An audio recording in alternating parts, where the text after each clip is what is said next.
We're on to week 6 of the 2025 NHL season. And to wrap up all the Veterans Day festivities, it is the Carolina Hurricanes and the Vegas Golden Knights. The Golden Knights are undefeated at home this season at perfect 8-0-0. They're coming off a loss in overtime to the Seattle Kraken this past Saturday night. The Hurricanes previously won 8 games in a row themselves, but saw that streak snap this past Saturday as well at the hands of the Colorado Avalanche 6-4.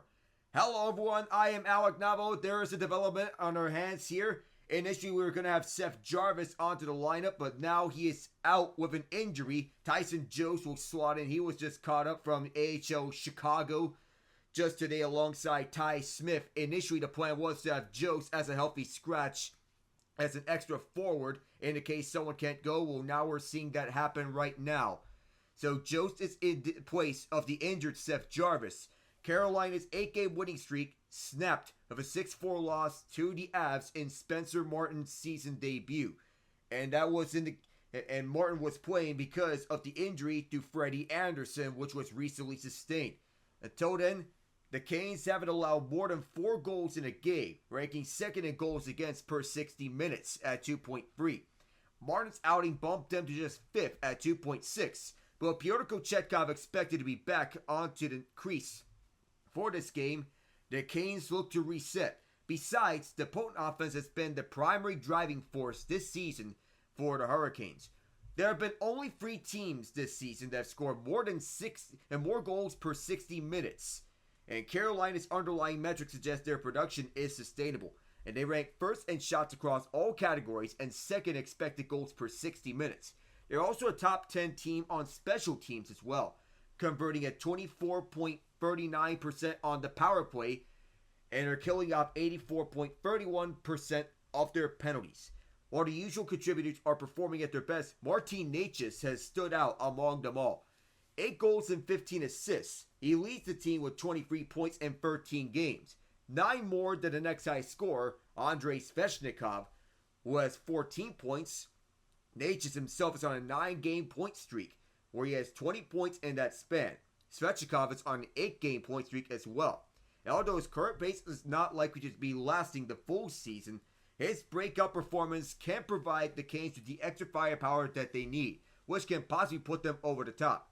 For Vegas, as mentioned, only 3 teams have scored more goals per 60 minutes than Carolina this year, but one of them is Vegas. The Golden Knights currently rank as the second best team in goals per 60 minutes at 5-on-5, and only 2 teams have had a higher success rate on the power play. But not only did Vegas lose their last game against the Kraken, they also lost Mark Stone to a lower body injury. We're not sure what the extent of the lower body injury is, but we just assume that it's a lower body injury. Stone missed 110 games in parts of the last 3 seasons because of various injuries. But so far before the injury, he has suited for all 13 games so far, and ranks second on the team in scoring behind Jack Eichel. The team did not disclose when or where Stone was injured, nor did they say whether he would be ready to play. As of right now, he's listed as day-to-day. It's a huge loss for Vegas. But the forward group is still formidable because of several dynamic duos. Jack Eichel and Ivan Barbashev will miss Stone as their line mate, but they've both been very productive. Barbashev himself has been shooting the lights out, and despite leading the team in points, Eichel could shift his focus a bit. Ranks first in shot attempts on the team, but 5 forwards to generate more expected goals. The team leader in Vegas in goals is Pavel Dorofeyev with 8, but his line mate Tomas Hertl leads the team in individual expected goals, and it wouldn't be surprising to see an uptick in his production. But for as good as the team has looked on the surface, their underlying metrics leave a lot to be desired. They rank 25th in expected goals percentage and 26th in shot attempt percentage at 5-on-5. Mostly because of the fact that Vegas grades out as a bottom 10 team in terms of preventing shots and quality chances. Aiden Hill, on the other hand, hasn't been great. Currently ranking among the bottom 10 in goals saved above expected, per Evolving Hockey. We get to our lineups here. We begin with the visiting Carolina Hurricanes. So, the top 6 remains unchanged. Andrei Svechnikov, Sebastian Aho, Jack Roslovic. Then Eric Robinson, Jesperi Kotkaniemi, Martin Necas among the top 2. Then the bottom 6 is where it gets more interesting. Could possibly do Jordan Martinook, Jordan Staal, Jackson Blake, who has been good as a rookie so far. Then round out with William Carrier, Jack Drury, and Jost, who was recently called up. Defensive pairings unchanged as well. Jacob Slavin with Brent Burns, Shane Gostisbehere with Sean Walker, Dmitry Orlov with Jalen Chatfield, Kochetkov the starter, Martin the backup. The healthy scratch is Ty Smith, who was called up from the Chicago Wolves. For Vegas, their lineup is basically unchanged, save for one notable change that we'll get to. Four lines: Ivan Barbashev, Jack Eichel, Nick Waugh, Brett Howden, Tomas Hertl, Pavel Dorofeyev. On the second line, Tanner Pearson, William Karlsson, Alex Holtz, and to round out, Jonas Ronbjerg, Cole Schwint, and Keegan Kolesar. Defensive pairings are of Noah Hannafin and Alex Pietrangelo, and Braden McNabb with Shea Theodore, and to round out, Zach Whitecloud with Caden Korshak. The change being Korshak in the place of Ben Hutton, who was made a healthy scratch. Aiden Hill will be the starting goaltender. Akira Schmid is the backup. Ilya Samsonov is out with soreness. And outside the injury to Mark Stone, the other two injuries of note are Nick Hague and Victor Olofsson, who are out on the injury reserve. Hague with an undisclosed injury, Olofsson with a lower body injury. Vegas held an optional morning skate. Korshak entering the lineup in the place of Hutton, who is a defenseman on this lineup. So as for what we see between the two of them, the Golden Knights, they've won based on great shooting so far. They've scored on 14.66% of their shots on goal. And it's going to work against lesser competition, but relying on sharp shooting isn't going to be doing all that good against teams like the Hurricanes. They have to be on their A game if they want to keep their undefeated streak alive at T-Mobile Arena. The Fortress, as they call it. The Canes also lead the league in both 5-on-5 Corsi percentage and 5-on-5 expected goals differential, whereas the Golden Knights rank 26th and 24th in those two respected stats. So, Necas currently has a 9-game point streak, 9 goals and 13 assists in that span. Svechnikov contributing with 14 points, 5 goals and 9 assists. Aho with 3 goals and 10 assists so far. Eichel is the team leader in Vegas in points with 22. Ivan Barbashev scoring 7 goals and contributing 9 assists. So that's 16 points for them. The other notable injuries for the Canes are Riley Stillman and Jesper Fast. Stillman is traveling with Carolina during this road trip, so he remains on the injury reserve. Jesper Fast is out for the entire 2025 campaign. As is noted, he is dealing with a neck injury. He had surgery in the offseason, and he is not expected to return at any point this season. Jorge Alves, in attendance, he served with the U.S. Marine Corps from 1997 to 2001 and was as an emergency backup goaltender for the Hurricanes. He played 8 seconds of an NHL game.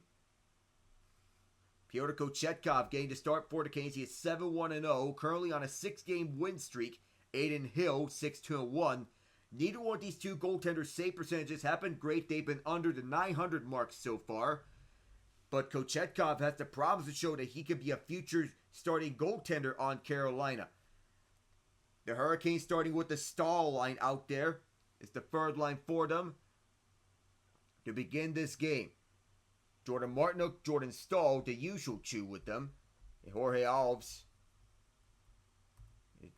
is Dmitry Orlov's equipment on his helmet. Oh. He's tending to Orlov's helmet right now as he's wiping it clean. Spencer Martin getting the talks with Alves over at the Carolina bench. Rod Brindamore, the Hurricanes head coach. Bruce Cassidy, the Golden Knights head coach. Cassidy, a Stanley Cup champion in 2023.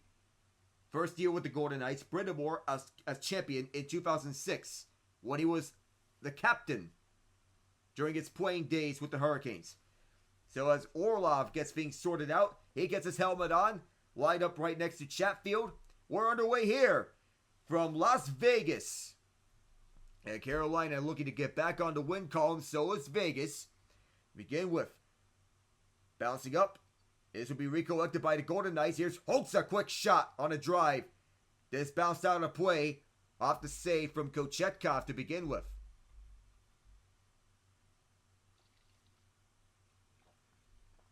Took just 16 seconds for first whistle of this game. Holtz is on the right wing side on Wild Bill's line.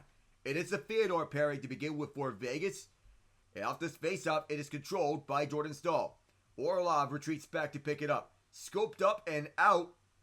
It was deflected out by William Carrier, who was elevated up to the third line. Jackson Blake remains on the fourth line with Tyson Joe slotting in that spot.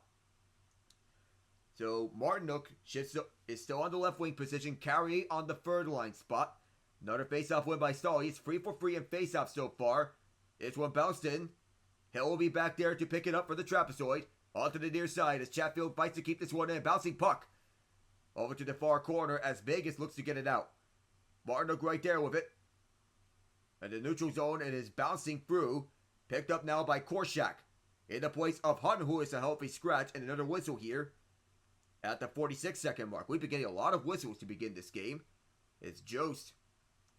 It's in the place of the injured Jarvis. Upper body injury, they save for Seth Jarvis. He joins Freddie Anderson among the injured list of Hurricanes. Riley Stillman and Jesper Foss on the IR. Another faceoff win by the Canes. Brent Burns in the game for the first time. To be a drop-off pass over to Rozovic, who fires this one wide. Svechnikov going after this one. Tried to get it to Aho, but that one poked away. Here's Aho with this at the near corner. Bounced over to the left point, but is just outside the zone. Slavin will have to get this one down deep, and everyone have to get out. Vegas back the other direction. Drop-off pass over to Barbashev. Eichel's on the ice for the first time. Now here comes a potential 2-on-1. Barzai, Svechnikov trying to feed over to Aho. Can't get this one to go, and Vegas will pick this one up. Skates this one out to center. Backhanded down deep, and he'll go for a line change. Slavin's still out there. Here's with Burns, this defensive pairing among one of the league's best. Burns. They just had it stripped away from him, but it goes back over to Slavin. Slavin. Intending to pass this one over to the far side, but it took an awkward currying pass, and an icing is called. Martin Necas currently riding that 9-game point streak. 22 points in that span. Svechnikov, 8-game point streak himself. The big wish list for Carolina is that both of these point streaks get extended. And Necas being a standout among the Carolina cast. Kotkaniemi in for the first time. False start on this faceoff. Necas skates around. They'll go again, both Kotkaniemi and Hurdle. Hurdle controls. Left point. Here comes a shot from all the way down deep. This bounces onto Kochetkov. He had to make the stop as it was redirected in traffic. That was one of his best saves so far. It was onto his glove. Didn't look like much, but it was an innocent looking play on a shot from the deep left point from Shea Theodore. It was the first shot this game at the 144 mark. We'll do this over again. Kotkaniemi controlled by Vegas again. Another shot. Broken stick on the alleyway. Pass over to the right circle. Fade up front. And the pass in front. Couldn't be finished out by Hurdle. Carolina clears this one out. Bouncing puck will be recollected by the Golden Knights. And a great A chance by Tomas Hurdle to get the game's first goal. And sail right by his stick. Near corner battle. Bouncing puck in a rush for this puck. Won by Vegas. Whitecloud with it. Skating away from Necas and I believe it's Kotkaniemi, but it's held in by Kotkaniemi. Hurdle. Good block by Kotkaniemi to stop that pass. And now Vegas at the near side boards. Trying to get this one down deep. They do. It is a line change. Sean Walker, formerly with the Philadelphia Flyers and Colorado Avalanche last year. Trade deadline acquisition with the Avs. And their playoff push. As this one's dumped in. Skating behind. This is Zach Whitecloud.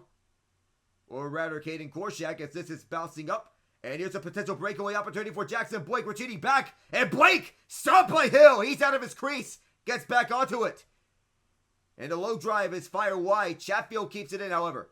Chatfield to the trapezoid. Carolina looking to set things up. Svechnikov in front. Can't finish that one to go. Blake keeps this one alive as he bodies out Schwint. At the near boards is Drury. Back around this goes. Joe speeds it out for Blake. Jokes bodied off right behind that. Blake keeping it down at the trapezoid. Schwint back there as well. From the far boards, Orlov had some trouble with it, but a takeaway, or a near takeaway rather, by Blake, and back the other direction goes Vegas as they enter the zone, and that scoring chance is shut down. From the trapezoid, Colasar tries to get this one off. Colasar had it poked away. From the near boards, in control of it, it is William Karlsson. Wild Bill, knocked away by Drury, it goes back over to the Vegas zone. They'll make a change here. Karlsson drives it deep. Shane Gostisbehere can't get this one out. Now he does. Vegas back in retrieval. 4 minutes transpired here in this period. The closest scoring opportunity came from Tomas Hertl. Otherwise, we are scoreless. Good poke there to prevent that chance from going through for Vegas. It is right behind the net still. And several more tangle-ups as Walker got right into Pearson. Necas stitches it off over to the far side. Walking this in is Kokaniemi. He has Robinson with him. Necas back on retrieval. Necas twirls around the left point. Necas dancing. Cross-ice pass over to Kokaniemi. Long drive from Walker. And he scores! Eric Robinson provides it straight in front. It is 1-0 Carolina.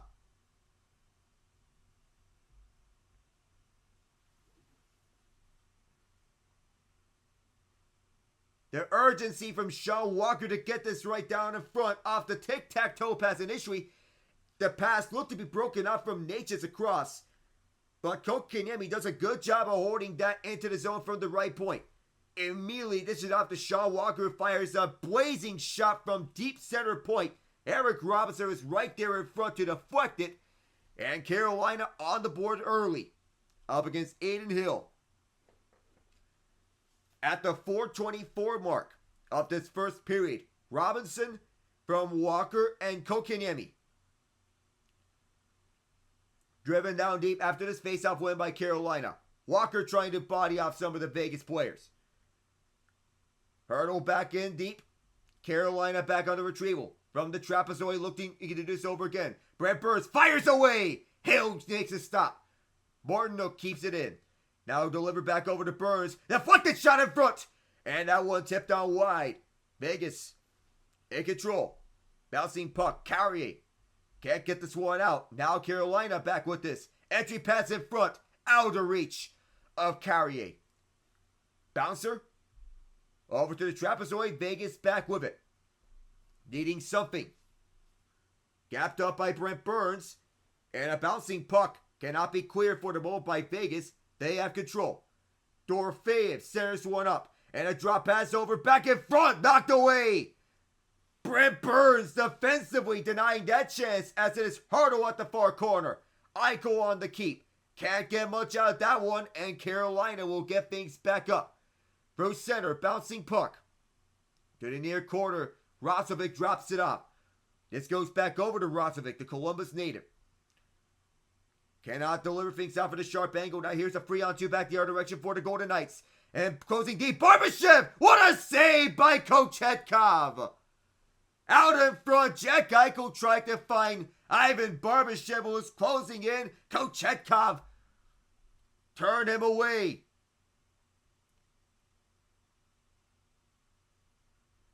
It looked to be actually Nick Waugh who shot it off. But Shea Theodore found Brett Howden initially. And at first it was knocked away by Burns, who kept away that puck. Wow. Face off from the right circle. Up for control. Orlov with it. Can't clear. Vegas on the keep. Far corner. Trying to get a short side shot. That was easily turned away by Kochetkov. Now over the near corner. Left point Hadafin. Hadafin looking for deflection that was too slow.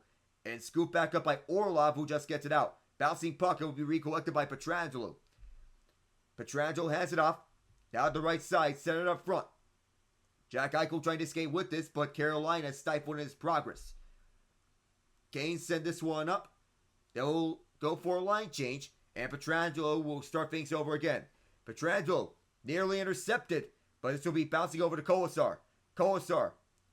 Kochetkov back with this to the trapezoid. Played over to the near boards. Robinson bodied off. And now here's Martin Necas looking for an opportunity. Drop pass. Nothing there. Too much heat on that pass for Kotkaniemi, and Robinson will get this one off. Sean Walker, Robinson, pass over to the slot, intercepted, and an ISO skate this one up. For the far side, with 7 minutes transpired. Near boards, Robinson scoops it back up for the Canes. Kotkaniemi sends it over to the direction of Hill, who'll just scoop this one up, and will stop play 7 minutes and 6 seconds into the first period. It is Robinson who is the lone goal scorer. We'll be right back in just a moment for the middle action of this first period.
Take a moment to congratulate Joey Logano on winning his third NASCAR Cup Series championship in the championship race yesterday. And for as much discussion about the current playoff format, Logano took full advantage of said playoff format. Noted playoff performer, and while he is from Connecticut, he considers North Carolina a second home. And it's the first straight championship for Team Penske.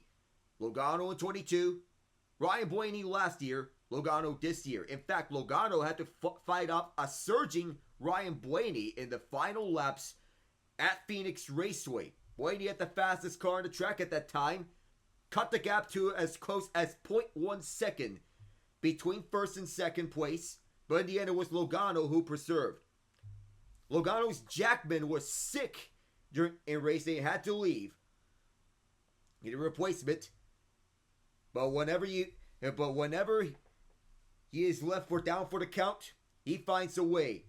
The story of the nature of things. Back here in Vegas, folks starting to draw. We'll do this over again. It's Rasovic going to take it in the place of Aho.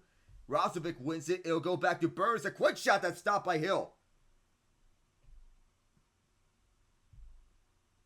So Kotkaniemi on a one entry, he's dished it up over to Necas on the Robinson goal. Necas twisted and turned several times right around Alex Holtz. The puck was deflected away for a bit, but still in the reach of Kotkaniemi. And delivered over to the attacking Shaw Walker. Vegas wins this subsequent faceoff. It is Fyodor. Fyodor for the near boards. Kochetkov slowed it down. He'll handle it. Shoots it out for the far boards through traffic.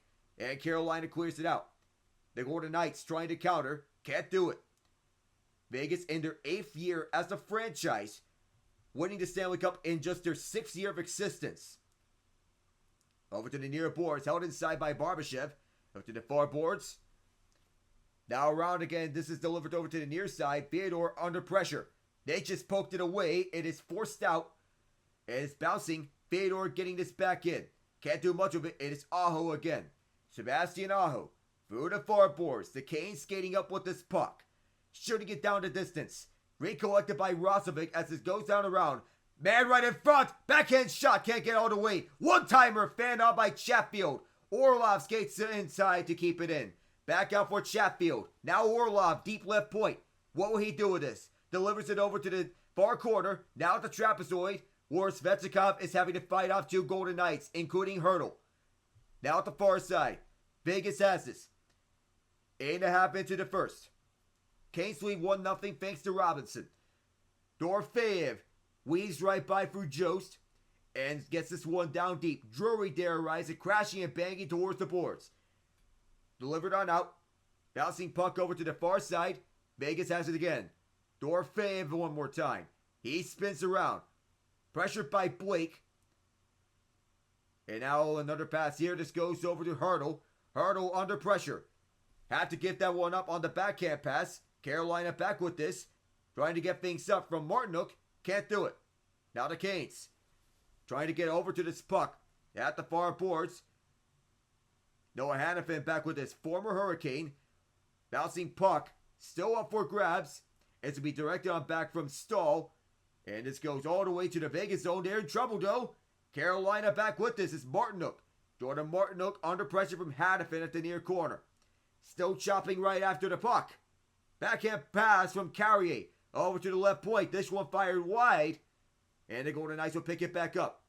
This bouncing puck will go over to the neutral zone. And recollected by Carlson. Back over to the left circle. Stretch pass over to Carlson again. Pressure on this ice. And Carolina will get this one down deep. Past Hill. Vegas back with this. But some pressure right out in front. Hill wants to make some stops. Second chance effort there. And Aiden Hill stood his ground. Golden Knights back with it again. Run to near boards. Carlson tried to locate Theodore. Can't do it. Kotkaniemi back to retrieve. Halfway point of this first period. Burns fan on the pass. Tangle up at the right point. Carolina still with it as they skate to Vegas territory. From the far boards, Necas delivers it over to the left point for Slavin. Back over to Necas. Slavin again. Slavin lets one go. Windmill catch by Hill. And we'll stop play over with 9:38 to go in this first period. Carolina with the majority of the chances, and that's why they're leading 1-0.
We get a live look at Martin Necas. On a 9-game point streak, 22 points. That point streak started on October 22nd, the longest point streak in the NHL. Second longest between Andrei Svechnikov, started on October 24th, and Mitch Marner, October 26th. Those are 8-game point streak for the two of them. Svechnikov tied with the second longest point streak in the league right now. They're currently on the bench, and the Canes on the attack right here to the right of Hill. They win the faceoff, and it's a sharp shot that was stopped by Hill. Carried over right back for Vegas on an opposing 3-on-2. Pass over to the middle, cut off from Barbashev. Barbashev over to the far corner. Waugh kept it inside. Eichel with it. Jack Eichel looking for an angle. Can't get it there, so it's blocked in front. Hannafin on the keep. Now it's behind the net. Can't be handled by Waugh. This is one carried out. And a foot race for this puck will be won by the Golden Knights. Draw the icing. After 2 shots on goal, the Hurricanes with 9. As we look at Svechnikov, on an 8-game point streak, he's finding the sharp angles on the shots and delivering the physical presence onto the ice. One of the better Hurricanes players right now, being a two-way presence, whether it be the hits or the knack for finding the back of the net. He's out there again because of this icing. His face-off as a false start, we'll have to do it over again. Carolina lost a lot of players this offseason, which included Teuvo Teravainen, who is back with the Chicago Blackhawks, the team in which he started his career with. Based off won by Vegas, but Carolina's back on control. Slavin on the clear. He's bouncing puck. Banned on several times, but it's back in the Vegas zone. Picked up by Fedor. It'll be over to the far side. Skating inside. Here comes the attempt at a save by Kochetkov. That looked to be close. Jay Fedor, deep shot. And that second attempt was fired wide. 2 good chances, therefore, to Golden Knights to get onto the board and tie it. Brett Howden had that breakaway opportunity. Backhanded shot. Can't get it through. And now for the right circle. Another save by Kochetkov. Vegas still in control. Fedor had it blocked. That was from Zach Wyckoff. Fedor still kept it in. From the near half boards, Howden in trouble. Jordan Stahl also there. Hartle from the trapezoid. Trying to locate somebody. Poked on around, and Carolina will get this one out, skating out. And they get the changes that they needed. Chatfield sends it in. Onto the far corner. Vegas will get it back.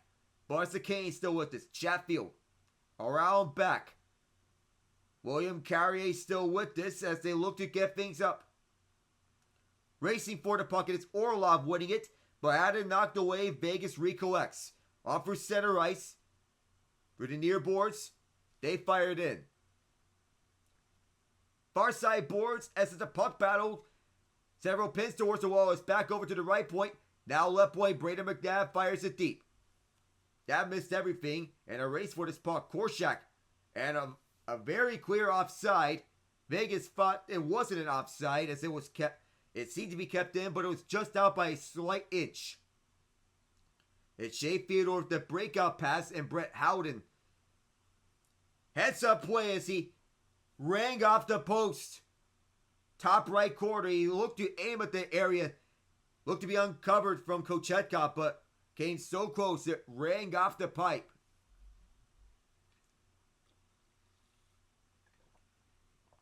Face off outside the zone. Won by the Golden Knights. Hannafin directs it inside. Several poke checks and Carolina will get it back. It is Necas from the far side. Hottest play on the Canes right now. Drop pass over to Robinson. And scored! Yes, Barry Kotkaniemi cashes in. It's 2-0.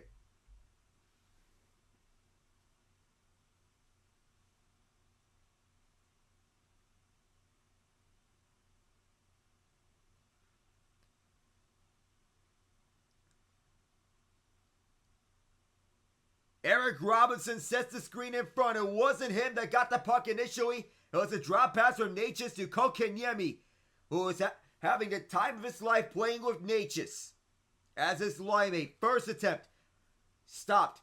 The rebound came directly back to him, and he capitalized on that second effort. 2-0 Canes. They're out shooting the Knights 12-3. This is picked up on the near side. Another shot is stopped by Hill. Vegas will pick this one up from their own zone and will look to find something. Waugh finds Eichel. Poked away. No further. Now a tight turn as Waugh lost the handle. Carolina gets it right around through the near boards and out to be raced back for the puck down deep. No icing. Braden McNabb will skate it from his own zone. He has Korshak with him. Drops it back over to him. 6:30 to go. Robinson and then Kotkaniemi on the goals. So Necas extends his point streak to 10 games. Shaw Walker starts from his own red line. And now down deep gets sent in. Hill. Caden Korshak over to McNabb. Near side boards. Walker had some trouble. This goes back behind Hill. In the trapezoid, a little poke. Good keeping by Svechnikov, but nothing more. Vegas will get this one right up. Here comes the potential 2-on-1. Toss a pass over to Dorofeyev. Good back check by Svechnikov to shut that one down. It's the Golden Knights keeping this in, though. Brief moment as Carolina gets it out. Rozovic down deep as Svechnikov. He went down. Penalty coming up against the Golden Knights. It'll be swept away as it will be touched up by Vegas. The hand is up in the air. We'll get the call. And it seems to be a trip on Svech. First power play of this game going to the Canes. We'll be back in just a moment. Kotkaniemi on the board. 2-0 Carolina.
To go here in this first period. Canes winning 2-0. First power play of this game as well. The penalty on Pavel Dorofeyev for tripping Andrei Svechnikov. Martin Necas on a 10-game point streak. I wonder if it has something to do with him dyeing his hair blonde, but is it a coincidence? Probably not. And probably it may be. This is purely coincidental. First power play unit is out there. Necas talking with the top power play quarterback Shane Gostisbehere. False start on the face-off. It appears that Sebastian Aho will be tossed out. Jackson Blake getting top power play time. And Aho will be set up. Face-off won by Vegas. Still a fight for this puck. Golden Knights gain control and a clear. Picked back up by Gostisbehere, who drops back all the way to his own zone. Now the Canes will get set.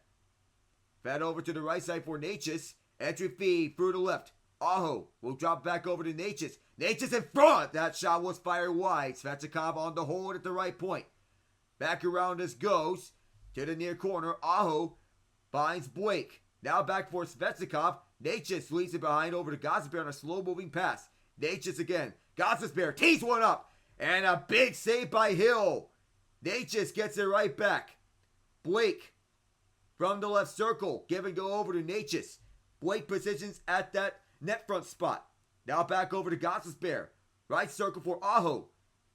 Sebastian Aho looks with 1 minute to go on the power play. Blake and Aho exchange the pass. Gostisbehere over to Necas, who holds. Necas tried to go back for Gostisbehere.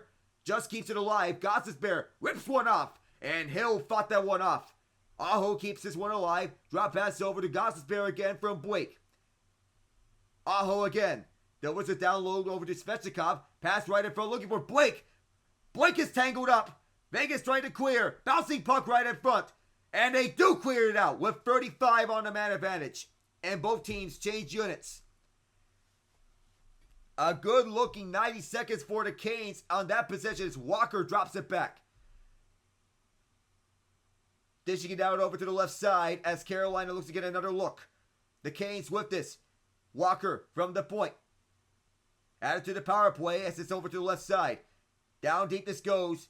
Cannot get anything out of that. And as this is cleared by the Golden Knights, they can run out the rest of this penalty. And Dorofeyev will get back onto the ice. And the power play's over. To the left side, just one shot, but many good looks as Hill got another save off of that. That's the 15th shot on goal for Carolina. 3:30 to go in the period. For the far side, Vegas shut down, and it's delivered up for Pearson. Tanner Pearson, fouled out by Orlov. Pearson on the hold. Left point, Shea Theodore from deep. Kochetkov with the save as he reached out and hung on to it. 3:20 to go.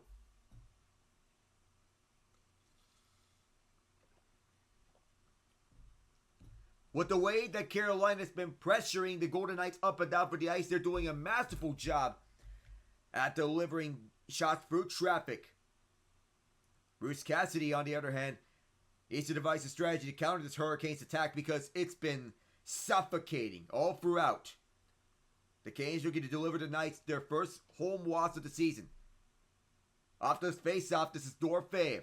Dorfeev looking to go back for Howden, but he's pickpocketed by Orlov. On the left side, this will be delivered onto the Vegas zone. Carolina has this. And Carrier gets shoved away. Martinuk trying to get this one onto Hill. Can't do it. Held at the deep left point. Right around this goes for the trapezoid. Over to the point for Chatfield. Orlov again. Dmitry Orlov looks over to Jordan Stahl. From the trapezoid. Martinuk one more time. Or Carrier rather. Carrier denied by Hill off his glove. Rebound comes back over to him. Chatfield delivers on a deep shot looking for the deflection from Carrier. Does not get one towards the goal. And this one batted out of play. We'll get a face-off with 2:38 to go in the period. And for franchise history, Rob Brindamore coaching the Hurricanes in one of their best starts in franchise history, 10-3-0. 2022, they started 12-2-0. 2006, they started 11-2-1. In the 2022 season, suffered a 7-game exit to the New York Rangers in the second round. The Canes win this face-off, but this goes out the zone. 7-game exit at the hands of the Rangers. The home team won the first 6 games before the Rangers won Game 7 on the road.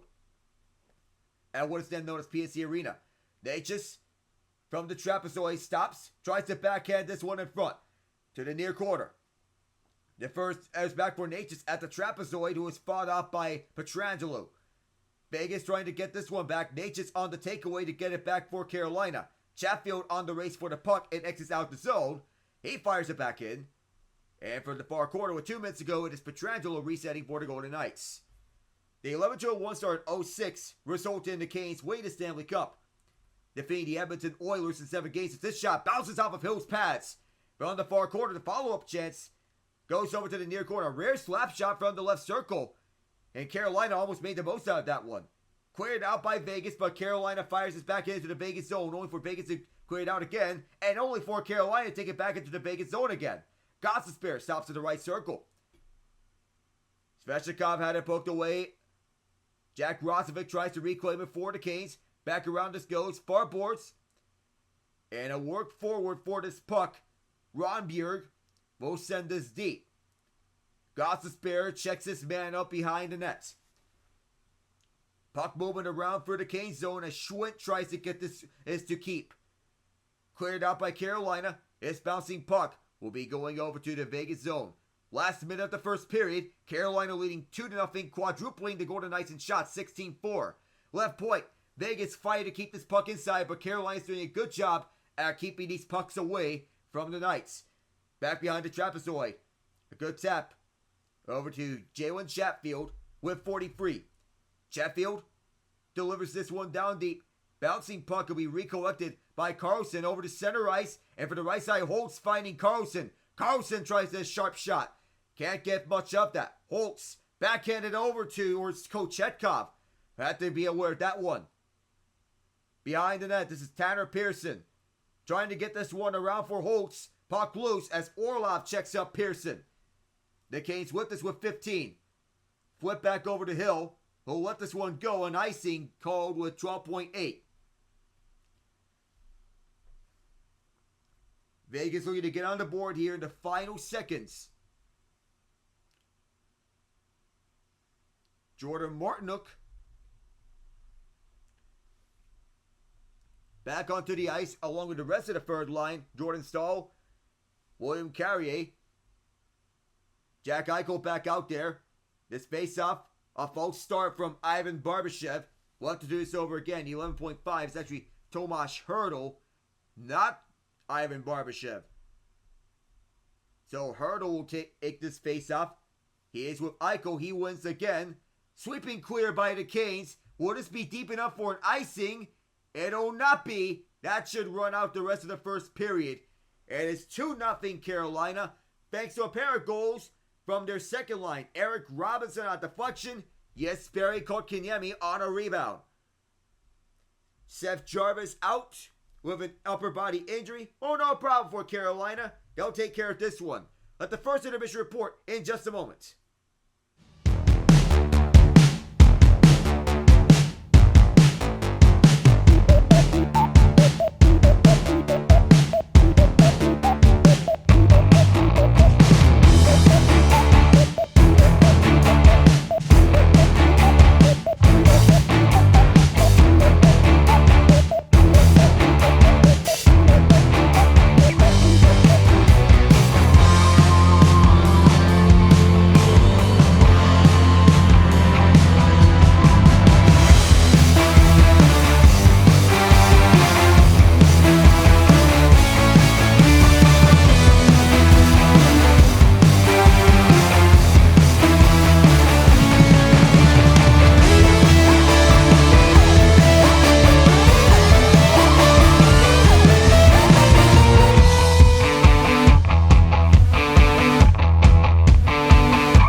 Welcome to the first intermission report between the Carolina Hurricanes and the Vegas Golden Knights. Carolina leads 2-0 over Vegas, who are undefeated at home this season at 8-0-0. Carolina looking to hand Vegas their first home loss of this season.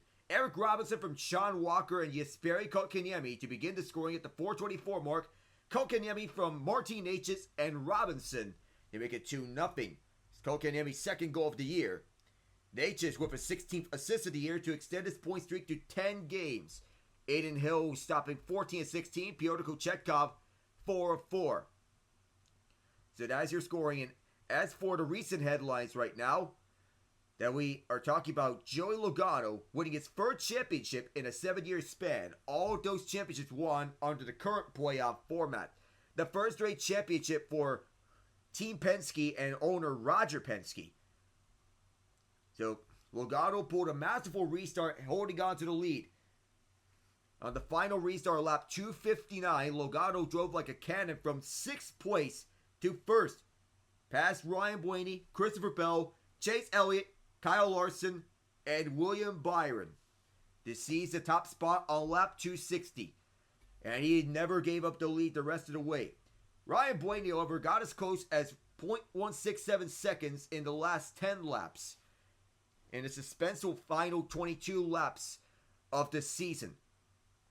So Logano said himself that he loves the playoffs. Well, he is a notable playoff performer. And whether or not that people like this playoff format or not, one thing matters under these circumstances. That it's like the 4 major North American professional sports, that you have to bring your A game in the final 2 months.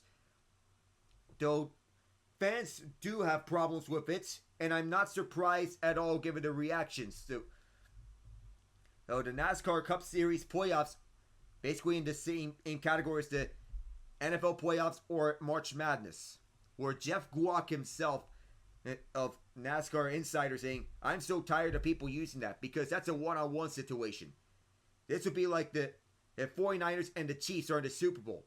Patrick Mahomes is running down the field. He gets tripped up by a player on the Carolina Panthers who also happen to be on the field and change the outcome of the race. Well, to continue on, quote, Zane Smith had a big impact potentially on this championship.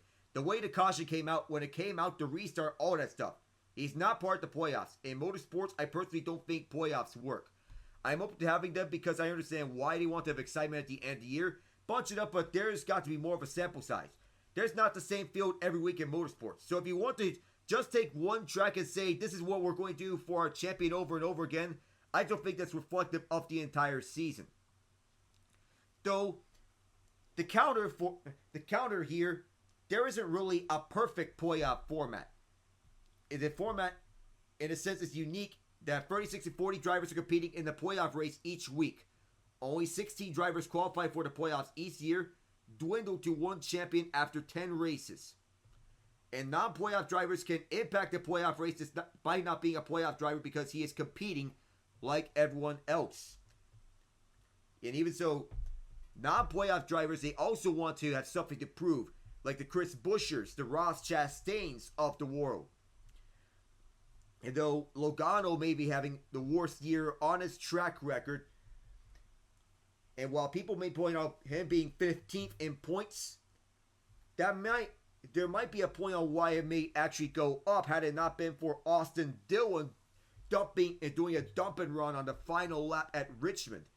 So after a 1-win regular season, had to hurt for to those who put together solid regular seasons, but couldn't match him.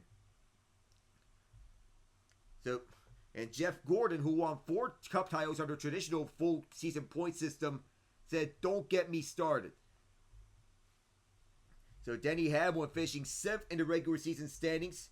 He wasn't touching the format as well. And the comments had nothing to do with Logano. It's about the debate over the last 20 years on whether a sport that most series relies on a full season point system should have a playoff style format to make it in line with other sports. No driver as low as 15th for the regular season standings made it to the championship four, let alone win it. But in the end, Logano is the one celebrating in the end. Three of his 4 wins this season came in the playoffs. After a regular season, we needed 5 overtimes to win at Nashville, and stretching the fuel tank to 110 laps. And though I am conflicted in terms of the current playoff format myself, given that truly there isn't really a perfect playoff format, I just don't have any complaints on this about it, given that given my status of watching the other sports. But on the other hand, it's not stick and ball. And the counter argument, NASCAR has been constantly changing the playoff system on the other hand since in 2004 the first chase. After 10 years, NASCAR moved to an elimination style with 3-round races to determine the champion. A win by a driver still automatically qualifies the driver for the next round, and the rest advance on points, with a system that allows to carry bonus points from round to round based on wins and performance. And Logano isn't the first driver to field a wrath of fans that didn't have a season worthy of a champion. For example, Kyle Busch 2015, who missed 11 races because of an accident in the Xfinity Series at Daytona, of a broken foot and a broken leg. So, and Logano, he is playing by the rules. And with his valid points, and also the fans' points are valid as well. I see good arguments on both sides, as personally. But their teams are scratching their heads on what Penske is doing to elevate their game so much in the playoffs. In the next-gen car, NASCAR requires teams to buy most parts and pieces from single-source suppliers. Teams can't develop pieces and hold on to it for the playoffs. The bonus points awarded for regular season performance, a team would have risked not earning those points that could help them in the playoffs. So the Hendrick teams have been chasing the Penske teams at Phoenix in the fall for the last few years. SMT data that shows throttle and braking that teams have access to for all cars indicates that the Penske cars are stronger. And Jeff Gordon's saying that it's motivating. It'll get us fired up. You can see on SMT where their cars just turn a little better going to throttle and they're able to maintain that. And Logano's crew chief Paul Wolf indicates that the team is focused each week to run well and not solely focused on the final 10 races. Now personally, if you want to have a playoff system, for drivers who are trying to make it in with wins, they have to maintain a top 20 spot in the standings. Logano falls in both categories, with a win and a top 20 spot in the standings. So there's that. I don't anticipate the playoffs going anywhere, and NASCAR officials make this clear at the state of the sports comp. But even though the ending is quite controversial and the champion is controversial in and of itself, I can't deny myself that this has been the most exciting NASCAR season in a while. The amount of photo finishes, the amount of thrill onto the track. You have 4 photo finishes this year, 3 of them in the Cup Series. Suarez over Blaney and Busch, Larson over Buescher, Stenhouse over Keselowski, and Byron. The 3 photo finishes this year. But let's be honest. The excitement that's brought on this year, unwaveringly good. A last lap thrill, Harrison Burton and Kyle Busch at Daytona. Chase Briscoe fending off Kyle Busch at Darlington. Brad Keselowski snapping his win streak at Darlington too. You also have Tyler Reddick doing 2 last lap passes. One on Brad Keselowski and another on Ryan Blaney. Over in Talladega and Homestead, Miami respectively. And Ryan Blaney with 9 green flag passes in 90 laps in Martinsville. And an instant classic Bristol race. And the tire packages in Richmond. The soft and hard tires over there. And working out to perfection. Not only that, but I expect to be some more thrill. No matter where it is, I would expect more excitement for next season in NASCAR in 2025. And I can't wait to cover the Daytona 500 right after the Super Bowl. So with that said, so you look onto the state of the NHL right now. One thing that stands out, the Winnipeg Jets are 14-1-0 for the best start in NHL history with their win over the Dallas Stars the other night. So it's an NHL best for them, winning with 14 wins in their first 15 games this season, making history. So Daniel Sprong back with the Seattle Kraken. He reacquired a trade with the Vancouver Canucks for future considerations. Sprong is a journeyman. This is 16 since becoming a full-time NHLer in 2019. Having played for the Penguins, Ducks, and Capitals, spending last year with the Red Wings. So the Kraken missed the playoffs last year. Parting ways with head coach Dave Haxtell and hiring Dan Bilesma. As for Max Pacioretty, he's being placed on the IR by the Toronto Maple Leafs. He's considered week to week of a lower body injury, being placed on the IR. Sustained the injury in the first period of the Maple Leafs game against the Montreal Canadiens. Grabbing his left eye to take a cross-check to the back from Mike Matheson. Pacioretty had to be helped off the ice and to the locker room. 6 points in 13 games this season, his first in Toronto. So that's a big loss for the Leafs. And for the Canucks, Brock Besser is out indefinitely after an illegal hit by Tanner Jeannot, which got Jeannot suspended 3 games for that illegal hit. A hit to the head, oof, no bueno. Midway for the first period, Jeannot was assessed a match penalty for an illegal check to Besser's head, and the NHL Department of Player Safety suspended Jeannot for 3 games. Besser left the game and missed the Canucks' 7-3 loss to the Edmonton Oilers this past Saturday night. Jonathan Lekkerimäki from the AHL's Abbotsford Canucks was called up in Besser's absence. Was the 15th selection at the 2022 NHL Draft, Lekkerimäki could make his NHL debut when the Calgary Flames visit Vancouver tomorrow. And speaking of tomorrow, I'll be having coverage of the beginning of the 2024 NBA Cup, previously known as the NBA in-season tournament. The Los Angeles Lakers were the champions last year, defeating the Indiana Pacers. John Ott and I got to cover their entire run in the in-season tournament. When we come back, it'll be the Hurricanes and the Golden Knights in the second period. The Hurricanes looking to hand the Golden Knights their first home loss of the season. The Golden Knights looking to improve to 9-0-0 at T-Mobile Arena in 2024-2025. We'll take a look at that and the rest of the NHL scores when we return in just a moment. I am Alec Nava, and we'll be back with you shortly from Las Vegas.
They say what happens in Vegas stays in Vegas. And Eric Robinson, Jesperi Kotkaniemi, and Martin Necas are living up to that Vegas life. The second line for Carolina responsible for both goals. Robinson on deflection, Kotkaniemi on a rebound chance. It is 2-0 Canes. They're on the bench to begin the middle frame here at T-Mobile Arena. Third line for the Canes, the Jordan Staal line up against the William Karlsson line. There's some broken sticks on the ice off the faceoff, so they'll have to get new ones out. 10 seconds in, and Vegas has the first chance. That shot fired wide. Korczak keeps it in as it rolls around over to the far boards. Another shot didn't go all the way through. A keep over at the far corner. Jordan Staal pressuring. Alex Holtz on the hold. Right out in front. Kochetkov can't locate it. This puck over the far corner. Vegas on the hold. It is Karlsson. Deep shot. Bounced off the pads of Kochetkov, who doesn't have his stick. Karlsson again. Shot fired wide. Korczak picks it up. Korczak delivers it on a round. One-time shot from the left circle. Whistle wide. Kane's trying to clear. Held inside by Carlson. Carlson gobbled up by Kochetkov and it bounces in and out. And Chatfield trying to get this one out, and he does. Kochetkov can finally pick up his stick. Backing up to his own zone is Korshak. And he'll deliver a lead pass over to center ice. This bounces through over to the far boards with the Golden Knights looking to get back on the attack. Kane sweep this out from the point. And the Carolinas giving Vegas a hard time to begin with. One-timer Svechnikov gobbled up by Hill. A smart poke check by the Canes. It began the second period as Kochetkov did a smart poke check on the drive inside by Wild Bill. Lost his stick on the hand. And made a crazy save without that stick. And Carolina have a chance to go up 3-0 as they're in the Vegas end. 17-7. The shots in favor of Carolina. We're 1:18 into the second period. Puck bounces over to the left point. Center point. Fired wide. Scoop back up at the one-timer in front. And that bounced off the crossbar. Aho keeps it alive over at the far corner. Brent Burns jumps up. Bouncing around this goes. Vegas trying to clear, but it's Carolina on the hold from the far circle. Aho feeds it around. Svechnikov had it sticked away by Hannafin and played this one out. Couldn't get it over to Jacob Slavin. This is fired back up around. If this puck goes over the glass and onto the netting, Aiden Hill will hand it off over to the officials. So Pyotr Kochetkov facing 147 shots, 133 saves. Save percentage is .905 thus far to count for him. So he's playing smart hockey so far. In terms of our officials tonight, Graham Skilleter and Jordan Samuels Thomas are referees. Jonathan Deschamps and Killian McNamara are linesmen. Poked around several times. Gostisbehere trying to keep it alive, but Vegas scoops it up. Bouncing puck, this goes over the near side for the Canes, and they're looking to clear. Scooted all the way out. The Golden Knights in pursuit this. Back around for Zach Whitecloud. Whitecloud dishes it off as Gostisbehere fought that one off. Sean Walker tying up his man in a shove. Getting possession back over to the Canes for a slight bit. And it's cleared out. Canes trying to make a play for this puck. Here's Necas. He stops at the left circle. Trailer is Gostisbehere. He fakes the one-timer. Pivoting over to the left point. Hand off over to Necas, who delivers over Brown from Walker. In the right circle. Gostisbehere. Stopped by Hill. Necas has it back again. Walks the point. Martin Necas. Over to Gostisbehere. Top of the left circle. Gostisbehere. Stopped again by Hill. The rebound. Sprawling save by Hill. Gostisbehere keeps it alive. Back out to the point for Walker. And around this goes over to Kotkaniemi. Kotkaniemi right in front. Can't get anything to go there. Back to the point. Dished over to Necas. Necas poked away and Vegas clears. Sean Walker gets it back inside for Necas. Necas waiting. Had it sticked away and Vegas looking to get a threat up front. And there'll be a penalty against Carolina. Keegan Kolesar got slowed down by Jalen Chatfield. He'll be the one serving this penalty. And Kolesar is upset. Chatfield may have saved the goal, going stick on stick in front of Kolesar.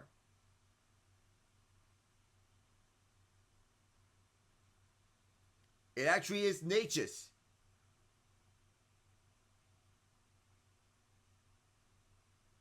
The stick going up on Keegan Kolesar and Jalen Chatfield with the extra sub. It's actually Necas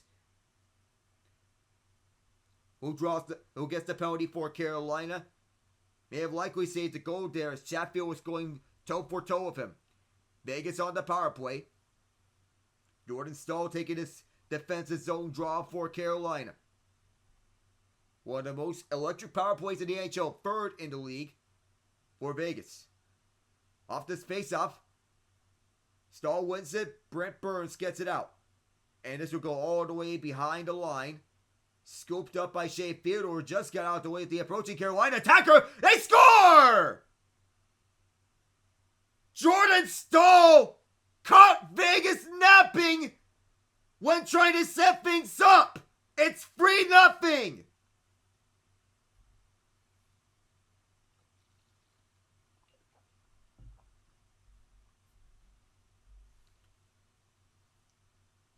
What a disaster for the Golden Knights, as a good poke by Jordan Martinook forced Shea Theodore to overfake this puck.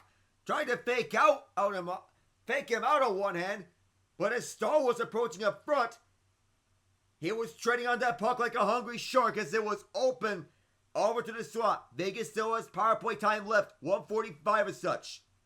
But what a disaster at their own defensive zone. Set up by Pietrangelo over to the far corner. Brent Burns scoops it up. This Carolina penalty kill, suffocating. Pietrangelo gets it right back. Pietrangelo skates it in.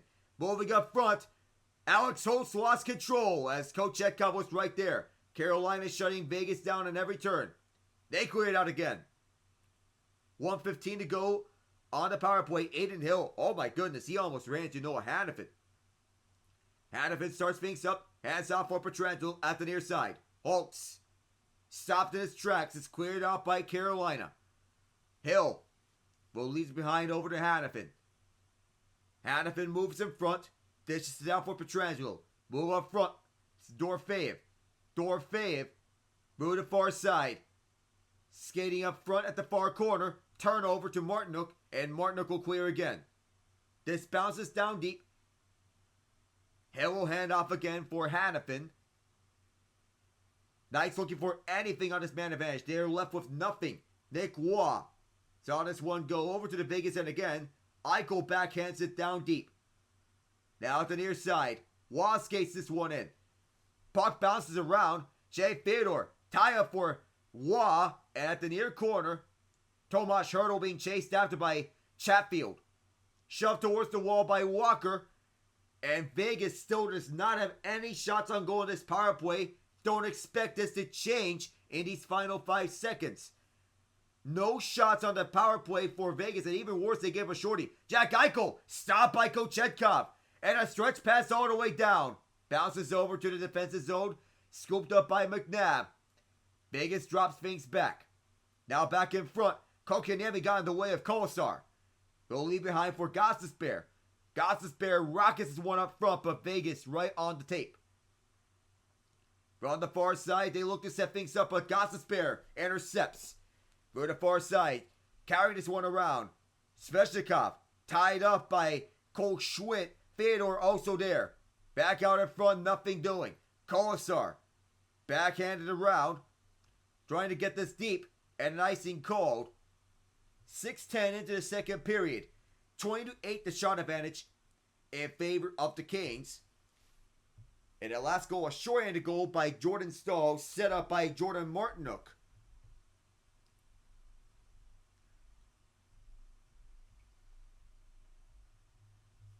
Jack Drury up against Cole Schwindt on this faceoff.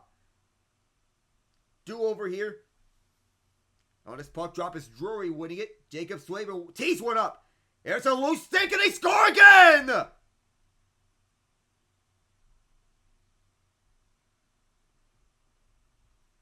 Jacob Slavin got to the front with Tyson Jost, and it's 4-0!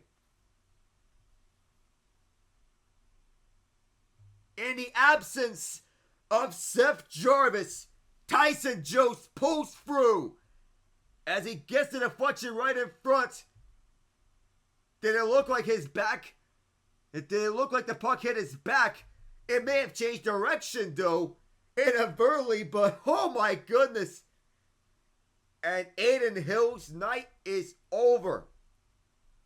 Akira Schmidt now in for Vegas, and Jost in for Jarvis. All smiles now. The 27 had not been issued ever since Justin Falk got traded to the St. Louis Blues. And now number 27 is on the board here for Carolina. That took all 3 seconds for Jost to score. And now he'll be taking his face-off. He gets the victory. What a time here for Tyson Jost. Called up from the Chicago Wolves. A deflection goal from Jacob Slavin.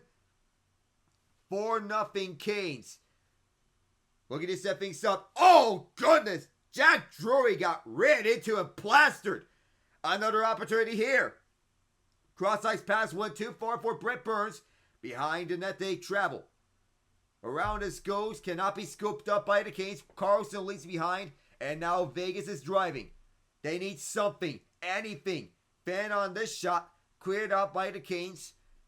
7 minutes gone in the second period. And what has gone bad enough for Vegas has gone worse. This Hill is done. Schmid leaves it behind. And in the second period, this bounced up. Ricocheted off the near corner. Recollected by Orlov, who was being pursued. Orlov skated out the reach. But back over to Carolina. Pass may have been too far. And it'll be an icing against the Canes. McNabb was the first to it. Final score from SoFi Stadium in Los Angeles. The Miami Dolphins 23, the LA Rams 15. Jonnu Smith trucked the defender, setting up a Tyreek Hill touchdown. Malik Washington with an 18-yard rush. All field goals for the Rams. The longest 55 yards from Josh Carty. Face off to the right of Kochetkov. Aho is tossed out. It'll be Rozovic taking his place. Vegas wins this face-off and goes back over to the point. Bouncing puck, Hurdle recollects. The left circle turnaround shall be gobbled up by Kochetkov. And he'll hold on. 7 minutes and 25 seconds into the second period. 2 goals in a span. Jordan Stahl catching the Golden Knights napping on the power play. And then Tyson Joseph a deflection off an original shot from Jacob Slavin. 4-0 Canes when we return.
Goals apiece in the 2 periods played by Carolina.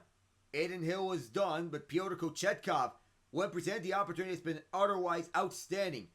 Stretch pass with Brett Howden leading the way. It looked like he got a piece,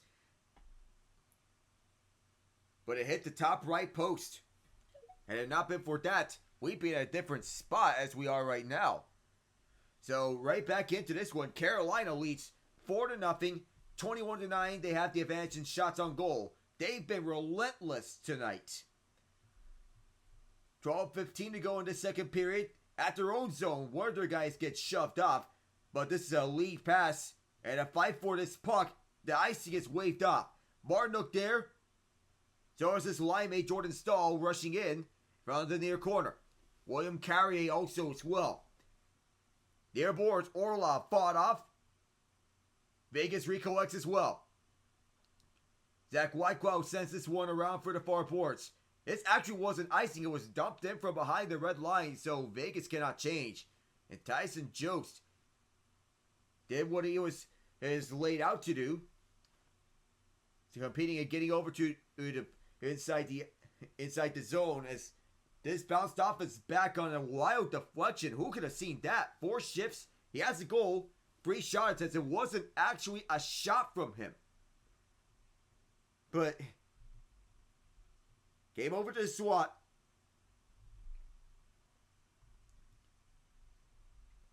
And did what he was tasked out to do. 4-0 on back-to-back shots. The original shot was from Slavin. So he has the puck here. Jacob Slavin tried for one of his own, rang the outside the post. Slavin gets it right back. Brent Burns, shot blocked. This goes over to the near side this time around. Vegas tried to clear, and they do. Rozovic tied up. Bouncing puck, batted down by Vegas. Recollected by Fyodor as he gives it across over to White Cloud. Bouncing out. And this one will go back all the way. Zach Whitecloud stripped of the puck by Rozovic. Can't get much of himself. There'll be a hooking penalty against Rozovic. And Rozovic is not happy about it. He thinks there's no penalty against him. It's hard work.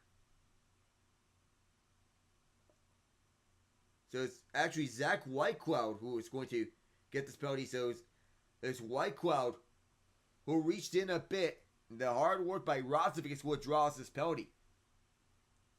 Second power play of the game for the Canes.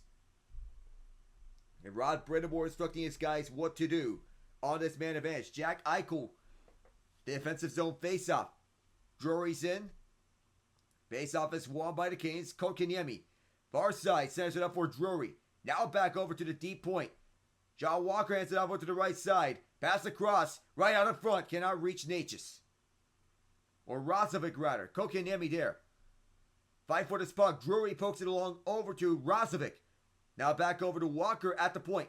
Around this goes. Vegas wins the race from the far corner. And the Golden Knights need to get something here on this counterattack. Jack Eichel out there. Matched up with Kotkaniemi. Eichel double teamed. The drop pass. Poked away by Carolina. They'll get back onto the attack. Yes, Barry Kotkaniemi to the right side. Quick shot from Rozovic. Whistle wide. 82.6 on that shot. Back at the point. Give and go between Walker and Kotkaniemi. Kotkaniemi delivers it back over to Walker. Walker's shot. Glove down by Schmid. 1:04 to go on the power play. And both sides change units. Brent Burns on the second unit.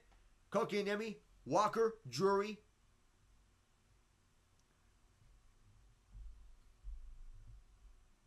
And Rozovic. So the Aho group is back out there. He, Svechnikov, Necas, Blake, Gostisbehere, the top power play unit. Jackson Blake on the fourth line, getting some good power play looks as the team's rookie. Native of Fargo, North Dakota. Back over to the point. Shane Gostisbehere, one-timer blocked wide. Jackson Blake keeps it alive for the Canes. Gostisbehere manning the point. Now over to Necas to the left circle. One-timer upstairs and wide.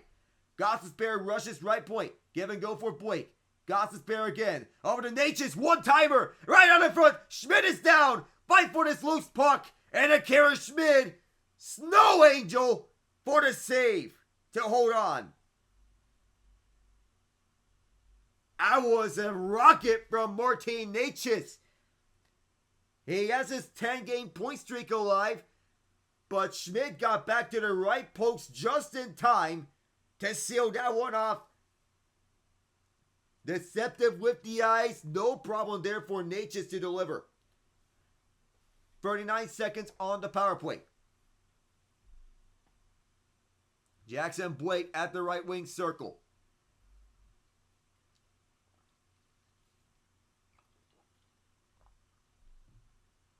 Blake is on this unit. Aho at the center spot. Necas discusses with Svechnikov. Necas playing the slapper position. Gostisbehere at the QB position. Off the faceoff, it's a race for the puck. Vegas gets it. They'll get it out. But seemingly, simply just firing the puck deep will not suffice for the Golden Knights. They'll have to get things out. Breakout pass on the stretch. It's not an icing as a race for the puck won by Blake. Now at the far corner. Svechnikov drops it all the way back. Gostisbehere finding Aho. They switch spots. Svechnikov back for Aho, right circle. Aho to Svechnikov, now Aho again, far corner. Aho to Svechnikov, here's Necas in front. Schmidt fights it up. Vegas trying to clear, and they do so. And out of the box is Zach Whitecloud, looking to go over to the bench. He does so for this change. Now reaching up for it at the near corner is Jordan Stahl, who's back onto the ice. Fighting off his man, Braden McNabb. From the near corner, bouncing puck around, it is Stahl. Stahl with Hurdle on him. Vegas trying to get this one out, and they do. Race for the puck. It goes all the way back, and it's another icing. 8:45 to go, second period. William Carrier winning this foot race. Consecutive games with 4 goals. So 9 consecutive games with 4 goals for the Carolina Hurricanes. Second longest streak in franchise history. Right behind December 3rd to December 27th, 1980, when they were the Hartford Whalers. And Carolina looking to make it count, especially when it comes to April, May, and June. 8:40 to go. Stahl looking to get this one and kept alive at the near corner. Vegas looking to get it out. Pietrangelo fighting Hurdle. Tomas Hurdle, the former San Jose Shark, sending this deep. The icing is waved off as Kochetkov came out of his crease. Dangerous play there, but managed to get it off. Moving things up is Orlov. Orlov dumps it off over to the right side for Martinuk, but can't get anything much out of that. Korshak looking to get it out. Hurdle on the hold. Tomas Hurdle down deep. Can't get things else. William Carrier gets it right back for the Canes. Left side for Orlov, who stops and stutter steps. Orlov manning the point. Holding on to the right side. Now over to Stahl. Out there for a long time as Necas skates around with this. Martin Necas, quick shot. And a quick save by Schmidt. The second one fired wide. Back over to the left point for Slavin. Necas on the hold. Can't get it back over to Slavin. And he'll fire it down deep for a full-scale line change.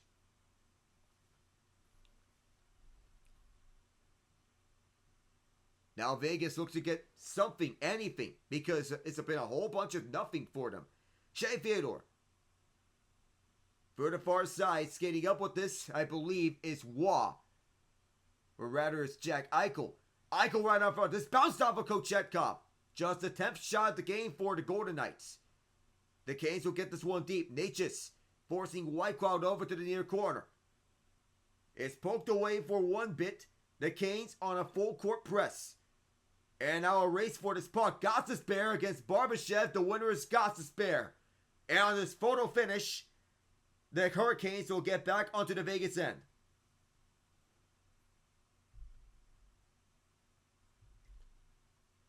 An explosive, quick-thinking motion for the Canes on this sequence. They're on full systems go. Back at it. So in the Dolphins win, Tua Tagovailoa, 207 points, 1 touchdown and a pick. Matthew Stafford, 293 points and a pick, completing 32 passes. Back deep. This time it's Jack Eichel and the Canes are winning this. It's foot race. From the left point, this one doesn't go all the way through. Now a set up pass in front. Not there on time. And the Canes get this one all the way down. Bouncing puck will be recollected by Whitecloud, who braces himself. Contact from Svechnikov. Far corner, turnover here, Svechnikov. An unforced error here again for the Golden Knights and a snapshot from Aho. Not on target. Gostisbehere on the hold. Looking to get back for Aho. Sebastian Aho fought out by Whitecloud. The Golden Knights looking to get something out of this. Been a whole bunch of nothing. Eichel through the middle. That is Barbashev with this now on the trailer. There's a shot and a big save by Kochetkov as he shut the door on Alex Holtz. With 6:08 to go in the second period, we'll step aside for a moment.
3-0 lead for the Golden Hurricanes.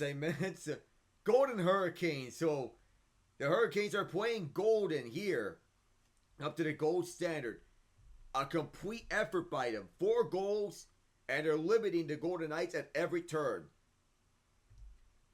Several tone setters. Jordan Staal with a shorthanded goal. And Tyson Jones with the latest one on a deflection off his back.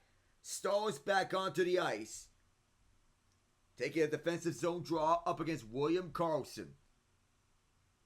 A lot of work to do for the Knights. Karlsson loses this one. It bounces over to the far corner. Orlov trying to chip it out, but Vegas can't get much of that. Trying to set himself free. It's Martinook. He does. Trying to find help. Can't get much of that. Karlsson back deep. Bruce Cassidy starting to double shift his guys. It's Pietrangelo and Theodore together. Nothing there as Carrier takes it away. Carrier! Snapshot was gloved down by Akira Schmid. First appearance for Schmid this season with the Golden Knights. Ilya Samsonov out tonight with soreness. So this has been a direct result of winning faceoffs for Carolina. And the pressure onto the ice has been tremendous for the Canes. They've been imposing their will all throughout. It's been stifling, giving the Knights nothing. Forcing them just 4 shots in the first period, 7 in this one. Shots 25-11, Carolina. Puck bouncing along for the far side wall.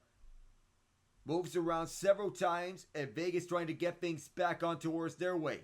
Jackson Blake bodied off, but gets it back. Blake tries to find Jost down low. This skips right by him onto Drury. Now Jost directed the point for Brent Burns. Fired it wide.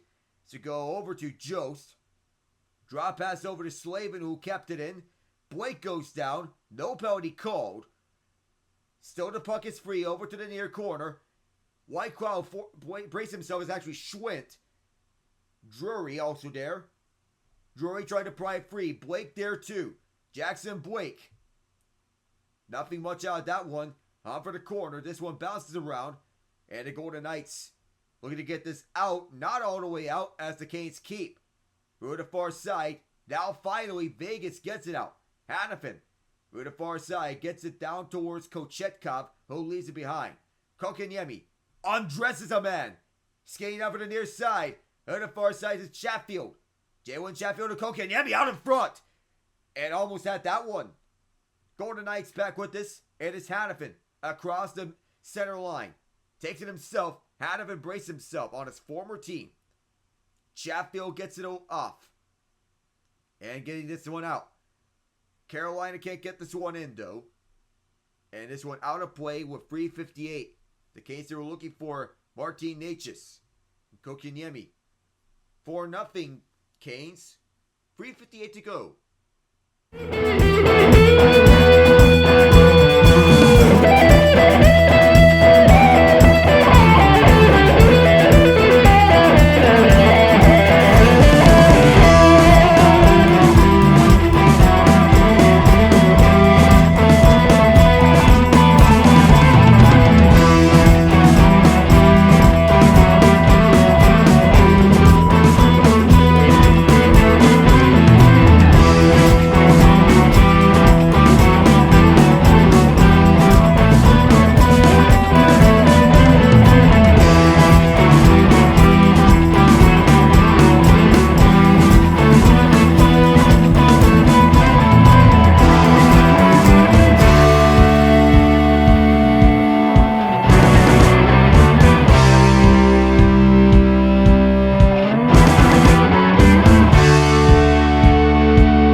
Jordan Martin has been all over the ice for the Canes this season. Even though he's a perennial third liner with Jordan Staal, the chemistry the two of them have together has been remarkable. Between these two, being a net front presence all throughout the ice and a hard forechecker and a leader, he's been critical to the Hurricanes' success for all these years, ever since he stepped foot for them in the 2019 season. 6 points in the last 4 games, 4 of those being goals. He also had a stretch where he had 9 points in a 4-game stretch in the 2023 playoffs, in that series to the New Jersey Devils. Vegas looking to get this one out after that face-off win by the Canes. Hurricanes recollect. It is Carrier. Martin turned it over. Now for the left side. Walking in is Howden. Vegas looking to get something back. The pass in front doesn't go. And around this one for Pearson. Pearson trying to fight off Carrier. Tanner Pearson still protecting. Pearson dishing it out. Right point is Zach Whitecloud. Deep shot. Bouncing around over to the far side. Commissar trying to direct it. Now out in front this goes. Backhander stopped by Kochetkov. He got the whistle afterwards as Tanner Pearson was closing in. Looking for a rebound. Pyotr Kochetkov has not been busy in this game, but he has looked on key. Making his save, he left no rebound in front for Tanner Pearson. And several shot attempts right in front were turned away as well. Pearson got some open spacing, scooting away from the defense of Carolina. 26-13, the shots in favor of the Canes. 3:16 to go in the second period. A very competitive Carolina team. Perennial contenders. Bouncing puck, this exits out the zone. This will be settled down by the Golden Knights. From Whitecloud, looking to retreat. Maybe a turnover here. Here's Martin Necas right behind the trapezoid, looking to set something up in front. Can't get them on to go. Ivan Barbashev, bouncing puck over to the near side. Cleared away by Chatfield, and going right back the other way is Aho, having to fight off 2 defenders. Aho, looking for some help from a back check. Not there. And here's Andrei Svechnikov right back with this. Save, rebound right in front. Svechnikov got tied up by Holtz. Cross-ice pass over to the far side. Vegas looking to get this one out. They'll restart. Alex Pietrangelo finally has room. This bounces, but not into the Carolina zone. Across the ice. And an opportunity to get things on here for Vegas. At the far corner. Noah Hannafin was stripped of the puck. Now Rounders goes over to the point. Deep shot. And it was gloved down by Kochetkov. Shea Theodore wanted to get Vegas on the board with 2:12 to go. Access is denied, and Tyson Jost is coming back onto the ice.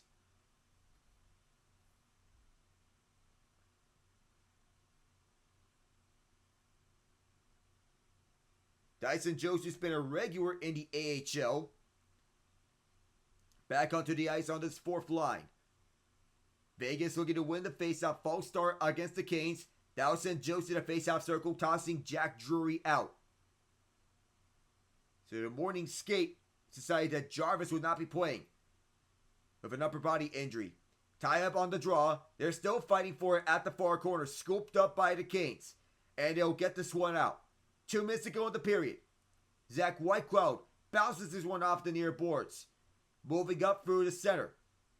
Shea Theodore hands it out for the left side. Stopped by Kochetkov on one try. Ditching it out to the point. Whitecloud's one-timer. Blocked in front. And Carolina goes back the other way. And they'll restart as Vegas will move things up from their own end. Over the left side. Moving this one in. Poked away.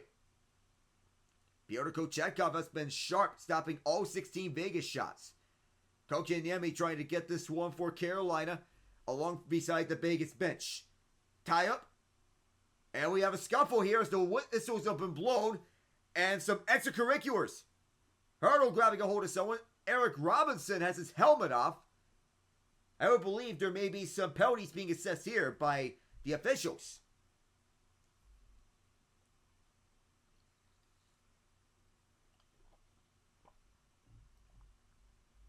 William Carrier being a Stanley Cup champion with the Vegas Golden Knights. The fans appreciate him upon his return to Las Vegas. Signed a 6-year deal with the Hurricanes this summer. A Stanley Cup champion with the Golden Knights in 2023. And that valuable playoff experience can help the Canes in that facet. 1:23 to go. The Hurricanes get another faceoff win, but the Golden Knights once again attack. Cole Schwindt trying to press. Nick Waugh also there. Waugh looks for something. Still in control. Waugh right in front of the backhand. Kochetkov is down. He hangs on to that one. Absolute robbery on Cole Schwindt with 1:07 in the period. What a beauty. That was pure athleticism as he lost his stick as well. Sprawled out to his right as he saw that the puck was still carrying on by. In these situations you want him to deliver, he has delivered. Hurricanes get another face-off win. And the final minute they can press here. Around for Korshak at the far corner of the Vegas zone. Canes trying to get it back. Jordan Martin also there. Vegas on the retrieval. For the far side, they'll get this one through. Jacob Slavin is the first one back. He goes down, bounces around for the far corner. Poked away once. Still up for grabs. The Golden Knights going after this one. It's been a whole bunch of nothing by the Knights thus far. Alex Pietrangelo back with this with 32. Aside for Hannafin. Lead pass up front. And skating freely with this one for a quick shot that whistled on wide was William Karlsson. And the puck kept alive for a moment, goes out of play with 24.1. Pyotr Kochetkov maintaining his shutout, 17 saves so far. 27 shots, 4 goals for the Canes, and Kochetkov will see a face-off to his right.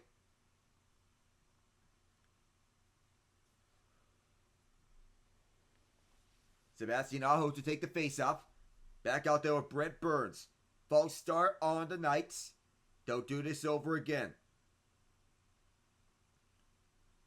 And off this face-off, this will be controlled. Up for grabs by Vegas. They get a shot off. It goes wide of Kochetkov to his right. And it'll be cleared out with 13 to go. Race for this puck. Rozovic up against Karlsson. 10 to go. Aho jostled down. And Kolasar knocked him down. There'll be a penalty coming up here. It's a trip with 6.8 to go. The Golden Knights have been very, very iffy tonight. Sebastian Aho draws the penalty as he went down, and Keegan Kolasar tripped him up. Finishing the period in the attacking zone as he swept his skates off. That is not what you want to do. Bad penalty there.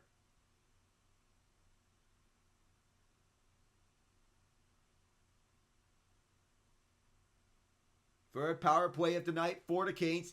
And Aho clearly went early. That'll be a false start against him. Necas will take the face off of his place up against Eichel. And it is Eichel, but it'll be recollected by Jackson Blake. Pass out in front, trying to get something up before the period ends. Oh, that is how the period will end here for Carolina, as they wanted to get another goal before the period ends. Instead, it's 4-0, but it was another quality scoring chance by the Hurricanes. Could have been 5-0, but it's 4-0 after 2. Second intermission report up next.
4-0 lead over Vegas after 2 periods. I am Alec Novel. Welcome to the second intermission report.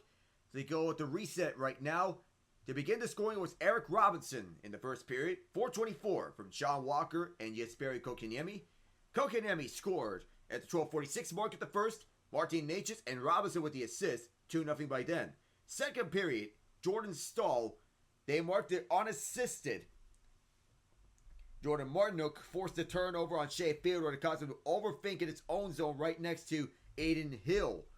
Tyson Jones from Jacob Slavin and Jack Drury at the 6:13 mark of the second period. His Staal goal was in the 3:38 mark of the second period. So it's 4-0 Carolina. Akira Schmid replaced Aiden Hill after the goal from Jost, which he deflected Slavin's shot right in front. 27-17, the shots on goal for the Kings.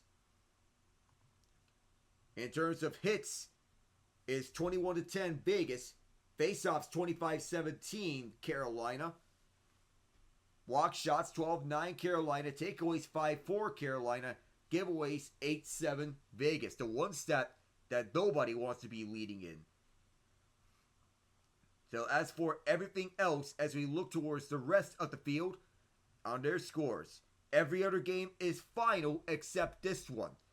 It began with a 7-1 victory by the Dallas Stars over the Pittsburgh Penguins. Mason Marchment with a 5-point night, 1 goal and 4 assists. Miro Heiskanen with 2 goals. Matt Duchene, a goal and 2 assists. Dallas put up 6 goals in the first period. Duchene, Logan Stankoven, Marchment, Heiskanen twice. Tyler Seguin on the power play. Wyatt Johnston capitalized on the man advantage in the third period. For the 7-1 final score, the only goal scored by the Pens was Anthony Beauvillier. And in net was Jake Ottinger stopping 20 of 21. Alex Nedeljkovic and Joel Blomqvist did not survive a barrage of shots from Dallas. It was dreadful. The Montreal Canadiens and Buffalo Sabres went at it. Montreal won 7-5 to snap their 5-game losing streak. Christian Dvorak was placed on waivers, but he contributed with a primary assist and an empty net goal. Josh Anderson, Cole Caulfield twice, Nick Suzuki twice, Emil Henneman contributed with the goals for the Habs. Suzuki had 2 goals and 2 assists. Juraj Slafkovsky with 3 assists. Caulfield with 2 goals. Tage Thompson, Dylan Cousins, Peyton Krebs, Rasmus Dahlin, and J.J. Peterka with the goals for the Sabres. That's your goal scoring. So, multi-point producers on both sides. Josh Anderson, goal and assist. Cole Caulfield, 2 goals. Kirby Dach, 2 assists. Christy Dvorak, goal and assist. Lane Hudson, 2 assists. Nick Suzuki, 2 goals, 2 assists. Juraj Slafkovsky, 3 assists.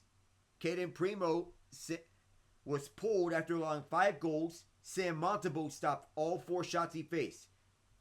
In fact, Ukko-Pekka Luukkonen was pulled. Devon Levi faced 4 shots, made 2 saves.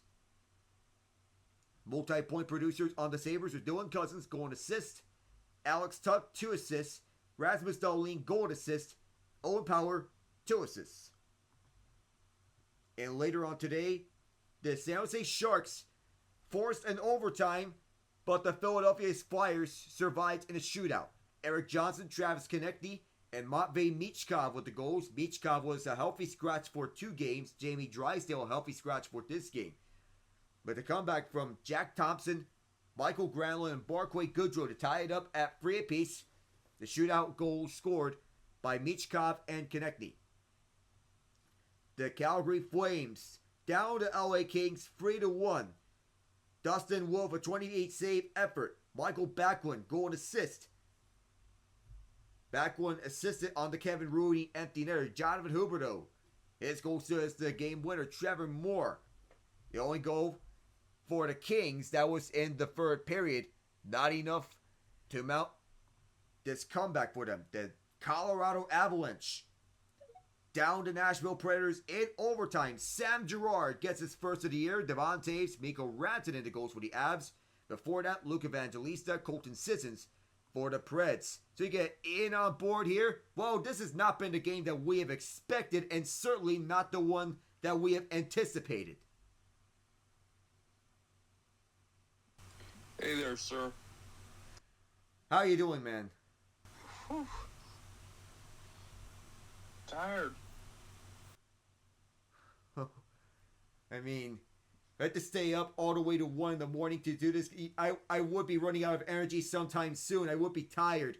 And so would be everyone else, because I know there's a lot of controversy because of a certain topic we discussed yesterday, that being the NASCAR playoff format and the championship, which kind of functions in a similar manner to the playoff formats like NFL, MLB, NHL, and NBA. Kind of like that. But on one side, it provides for more entertainment and more meaning for the races that are in the latter 10 weeks. On the other, it's not stick and ball sports. So the arguments are valid on both ends. And honestly, as someone who's new to NASCAR, what would it take for the perfect playoff format? I don't know. And given NASCAR's stance, I don't think we're going to see the playoff format change anytime soon. Yeah, I have nothing to offer on this topic because I have no experience watching NASCAR. I couldn't even tell you any of the rules. I mean, damn, it's...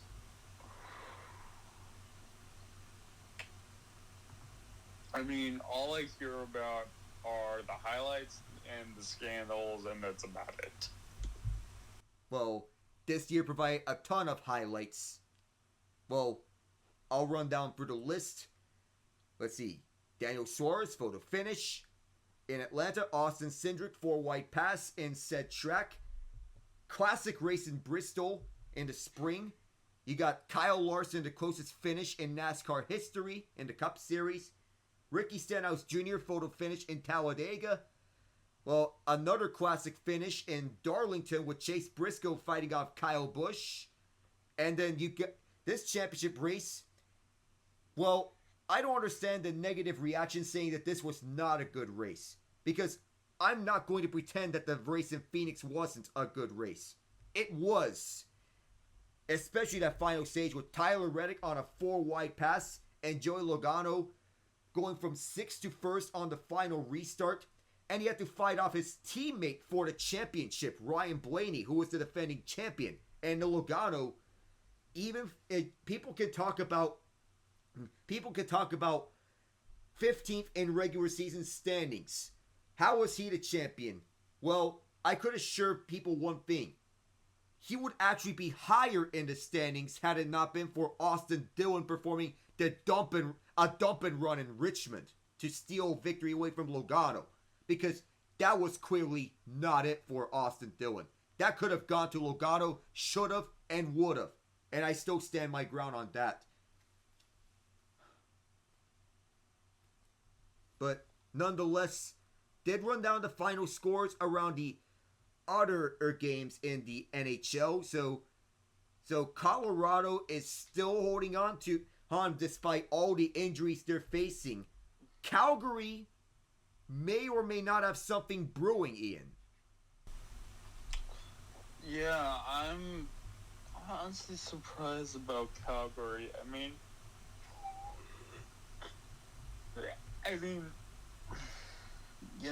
it's just, I never,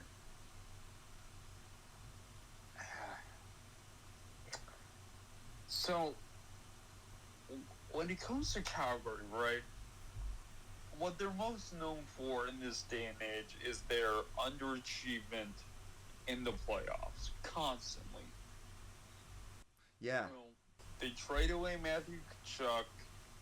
They get all those pieces for him, which obviously something from that is helping them because they're a winning team. Are they still first in their division or have they dropped? They dropped, but I don't believe they dropped by much. But still, they're a respectable team for where they're at. They're number 3 in their division now, right behind Vegas and Los Angeles, but ahead of the likes of Vancouver and Edmonton, which is respectable.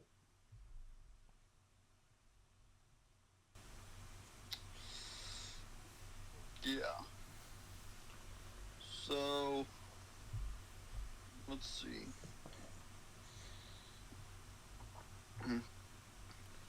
You know, it's weird because Calgary is a team.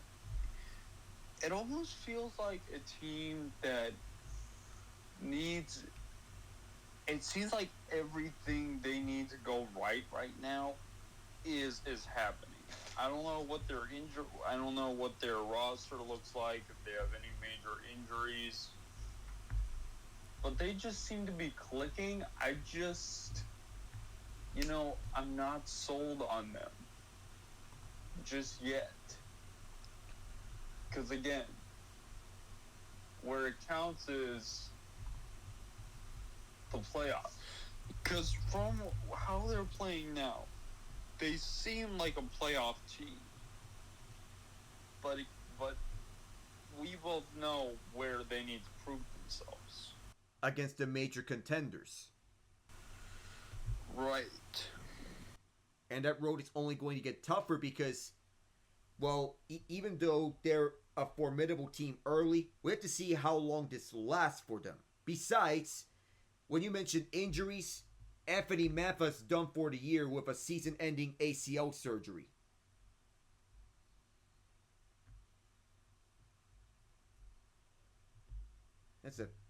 It's a blow for them, but I wonder how much this is going to affect them.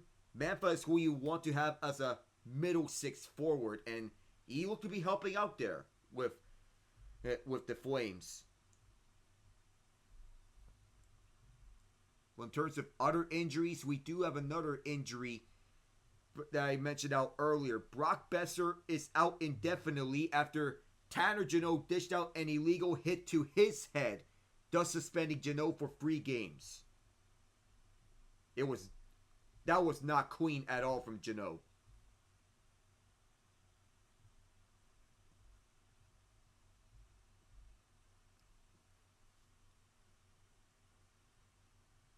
And Tage Thompson is out. He exited the Sabres game today with a lower body injury. But the Montreal Canadiens, they snapped a 5-game losing streak. And hey, Alec. What's up?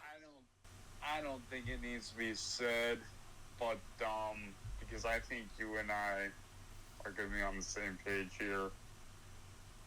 Penguins, time to hit the big red button. It's done. Kaput. Window has slammed all the way shut. Sad reality. When you give up a 6-burger in the first period, I think that shows that it's time to hit that button. You know what that means? That means everything. And you know darn tootin' who I'm saying. They've got. Again, they won't do it because Pittsburgh is super loyal. But good Lord, Crosby's still scoring goals. Teams will pay premiums for that man. If you truly want to get a jump start on that rebuild, you've got to make the hard decision. They won't do it, but that is the fastest way to start that rebuild. Oh no, that watching the Steelers would save me from watching the Penguins. Wow. Yikes. Though, while we beat the Commanders, one thing I've noticed about Washington, in anticipation of their game against the Eagles, in which I'm going to cover this Thursday, Washington is undefeated against the teams that are under 500, 0-3 against teams that are over 500.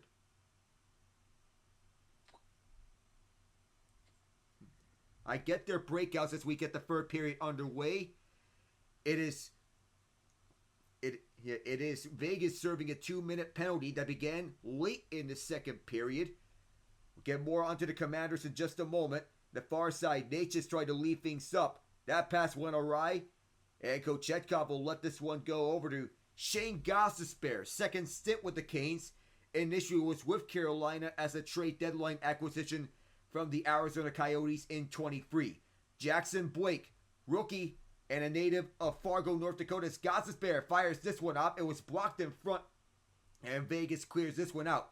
There's been nothing going right for the Golden Knights in this game. They were getting blanked all over the ice and stifled in kind. They were even outshot 16-4 in the first period. 16-4. Gostisbehere to Blake. He'll hand off left for Aho. Aho delivers it deep, near quarter. Blake pokes it away from the Vegas penalty kill. Rushing in to keep it is Svechnikov. Gostisbehere just held it in, and Svechnikov had it too hot to handle. Aho back over to Gostisbehere. Full skill change on the power play units. So the second unit is out there. Drury, Kotkaniemi, Rosovic, Burns, and Walker. Rosovic at the near corner wants to hand this one off. This pass too hot to handle, and it exits the zone. Las Vegas, Nevada. Golden Knights winning the Stanley Cup in the 2023 season. William Carrier honored before the game. Won a Stanley Cup with the Knights as one of the 6 original misfits with them, alongside Jonathan Marchessault, William Karlsson, Riley Smith, Braden McNabb, and Shea Theodore. Far side, big time bomb from Jack Drury and Akira Schmid make the stop. And by the way, Schmid is in relief of Aiden Hill. Hill got pulled after the 4th goal of this game, which was scored off a Jacob Slavin shot that went off the back of Tyson Jost and in the net. Jost wasn't announced to be in the lineup until now because Seth Jarvis was ruled out of an upper body injury. Faceoff is won by the Canes. It's Orlov, deep shot, stopped by Schmid. At the far corner, now the trapezoid. Carolina can't hang on to this one. Barbashev trying to get this one out, does. It'll be recollected by Orlov. Bounces through the Vegas bench and fired back inside. The Golden Knights under attack. It is Stahl chasing after this puck. Now this one goes up. Here is Barbashev with a chance. Chatfield stayed with him. And Pavel Dorofeyev there, right out in front. Kochetkov was rammed right into by some of the Vegas players and made the stop. Not literally, but he had to be on focus. Should have been a very good chance for the Knights at the 2:33 mark of the third period, but Chatfield did a very good job at shutting the opportunity down. Aho on the faceoff, false start by Brett Howden. And it'll be Jack Eichel to take his place, the former Buffalo Sabre. Eichel wins the faceoff. Howden fires it wide. Wanting to get one on the board for the Knights. And a foot race for this puck. Shy of the icing. Rozovic pressuring. Bart's first line with Aho. Gets the feet in front. And a stop there by Schmid. Quick handoff from Holtz to Hannafin. Alexander Holtz, who was a member of the New Jersey Devils in the last 2 years. The pass in front was blocked in front and on his knees. It was Sean Walker clearing. Back over to the Carolina zone. Kochetkov will hand it off to Gostisbehere. Where it was Slavin, rather. Jacob Slavin to his right for Brent Burns. Burns holds. Near side. Can't get much of that. Now a fight for this puck back in the Carolina zone. Just got it off. While closing in. Carolina gets it all the way down for Schmid, which nullifies the icing. To the far corner, Kotkaniemi holds. Yes, Barry Kotkaniemi wraps around and dishes down over behind the net. but Vegas cut that one off. From the far side. Not an offside here, but was so close to being one.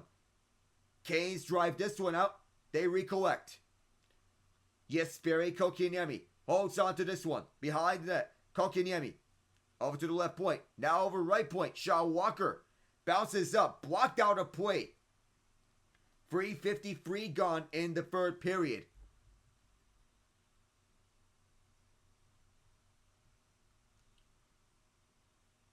In the meantime, as we go for this game, we can get an update from some of the other games, which are all final in the NBA. Rockets 107-92 over the Wizards. Cavs 119-113 over the Bulls. Nets 107-105 over the Pelicans. Thunder 134-128 over the Clippers.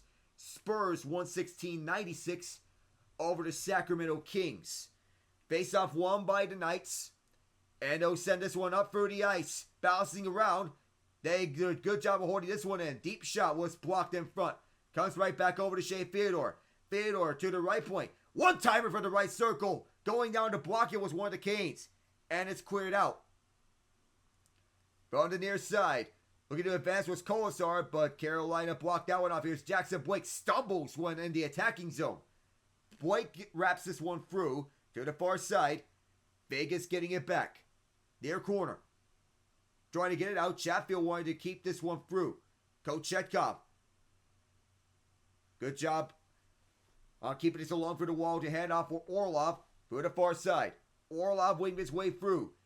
Vegas getting it right back. There was a loose stick onto the ice. It's picked back up. Dorofeyev. Dorofeyev to Hanifin. Hanifin! Right out in front. A good save by Kochetkov. Almost ruined the shutout for Pyotr Kochetkov as Jack Drury is feeling a sense of discomfort. Off for the bench. Carolina back the other direction. Here's a free on two looming. Drop pass over to Martinuk. Jordan Martinuk blocked away. Now at the near side. Vegas looking to get right back onto the other direction. Zach Whitecloud. Slow moving dump in that was blocked off a side. Now Carolina on the other way. Pass center ice. Heaving this one through as Rozovic gets the first one at the near corner. Fighting off Theodore. Rozovic looking to set up in front. Can't get it much out there. Barbashev back the other direction. Ivan Barbashev shut off. And his puck collected at the far side by the Canes. Brent Burns with this. Burns feeds this one up. And weaving his way through is, I believe, Sebastian Aho. Near corner. Back for Svechnikov at the far corner. Svechnikov at the left circle. Tap pass, nothing doing there. Far corner, Svechnikov. Right around this one. Over to Aho, right back to Svechnikov. And cutting that one off is Theodore, one of the original misfits. 4 remain here after the departure of Marchessault. And a 2-on-1. Here's Jack Eichel. He stops. Might have drawn a penalty. Jack Eichel! They score! Tap pass. And Alex Holtz taps it through and breaks Kochetkov's shutout.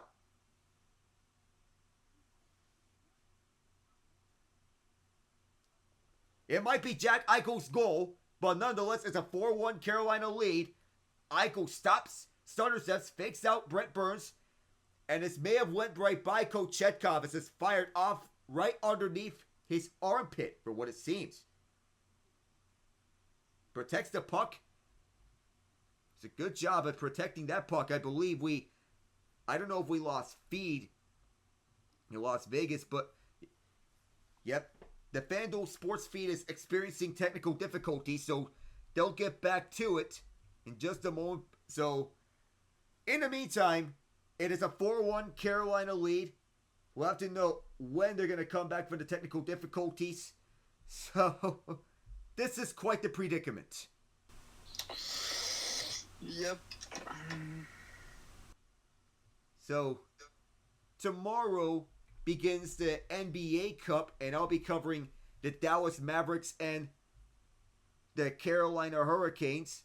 So they'll be airing commercials in the meantime. So in the meantime, they get this fixed. So stepping aside, as I believe there was a stoppage of play. So tomorrow is the Dallas Mavericks and Golden State Warriors. Klay Thompson makes his return to the Bay Area. Now as the member of the Mavs.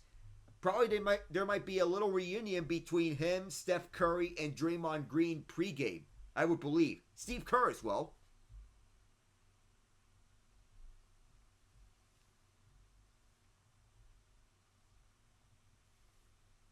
That's for looking into the other scores that we had.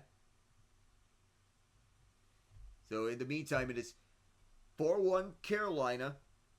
The 107-92 victory by the Rockets, spearheaded of a 27-point, 17-rebound effort from Alperen Şengün, who's been the leader of the Rockets throughout this time and the most consistent player.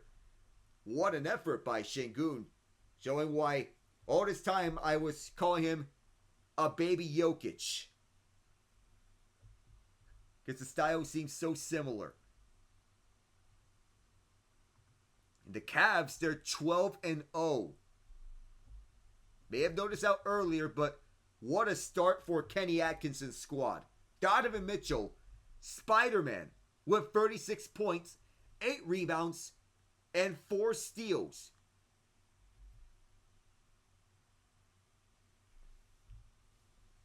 Darius Garland added on 17 points, 5 assists, and 4 steals.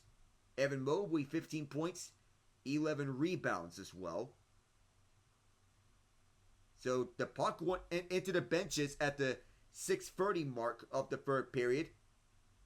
So still, it'll take some time to reestablish connections here. But it's a 4-1 Carolina lead. Still checking into the score lines around the association. The Nets being a surprise this year, a very pleasant surprise. First year under new head coach Jordi Fernandez. They're 5-6.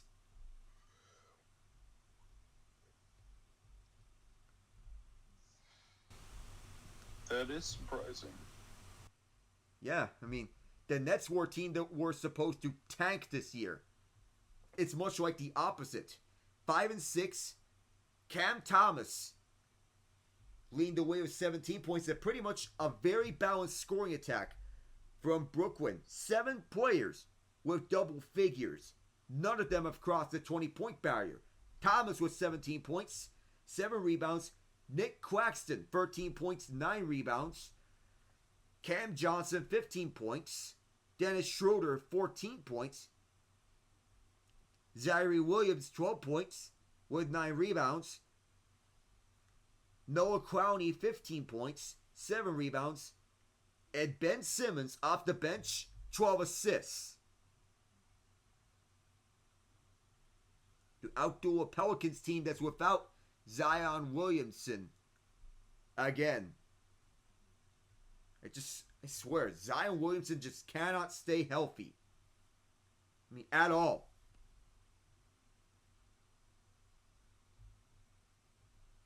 So, recent update shows an icing at the Las Vegas Ice. There was a stoppage if William Karlsson's shot being stopped by Pyotr Kochetkov.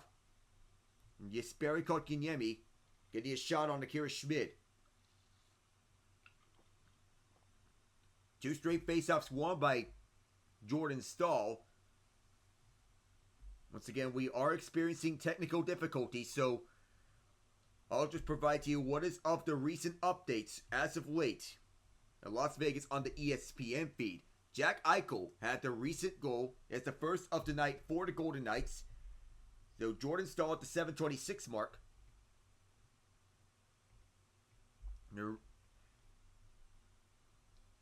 So now they're reestablishing connections at FanDuel Sports Network.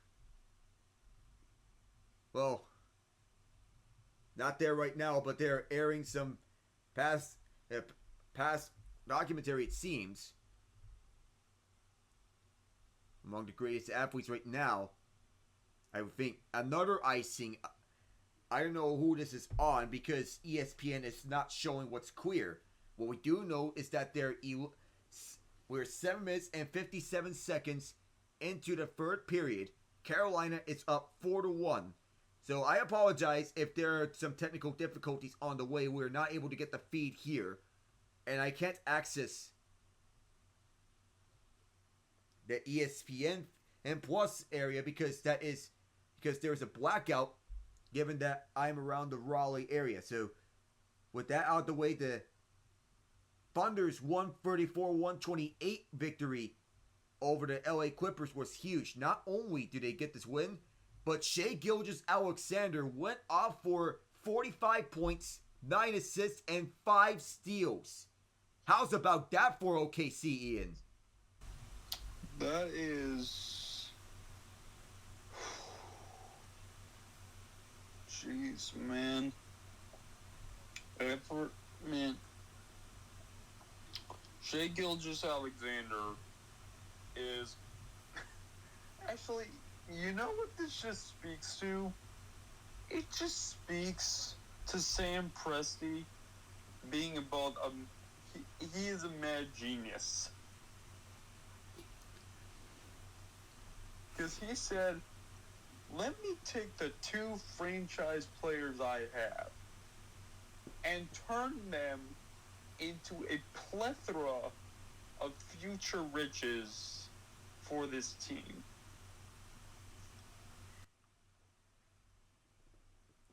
Back in the 2019 summer when both Paul George and Russell Westbrook were traded, as the Thunder, they were prioritizing long-range game. It's paid off dividends. Now the future of this franchise running at the hands of not only Shea Gilgeous-Alexander, but also Chet Holmgren. And by the way, I'm wishing the best for Chet Holmgren. That injury looked awful. Yeah. But also what Sam Presti did, he said, and with for all these first-round picks, let me go ahead and take Chris Paul, a maligned player in Houston, have him come to OKC, let him be the leader of the team again, build up his stock, trade him away for a first-round pick, and then bring, I believe it was Kemba Walker, rehabilitate him, get a first-round pick for him, and then pretty much just have one of the most successful draft classes the NBA has seen in a long time, and we're back to contender status. Even getting the top seed in last year's postseason. And I think they still have one of the Clippers' first-round picks left, or at least a second. Yeah, it's official. The Thunder won the Paul George trade. Yep. And we do have a penalty on Brent Burns for slashing. I don't have the feed because they're showing the test screen of FanDuel Sports Network on my end. So all I'm going to follow along is with the ESPN side. Now we have 4-on-4. Ivan Barbashev is getting sent off to the box 2 minutes for holding Sebastian Aho.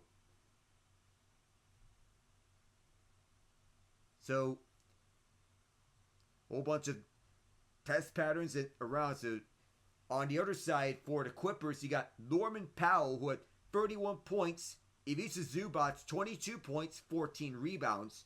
Still no sign of Kawhi Leonard on the new Clippers uniforms that they debuted.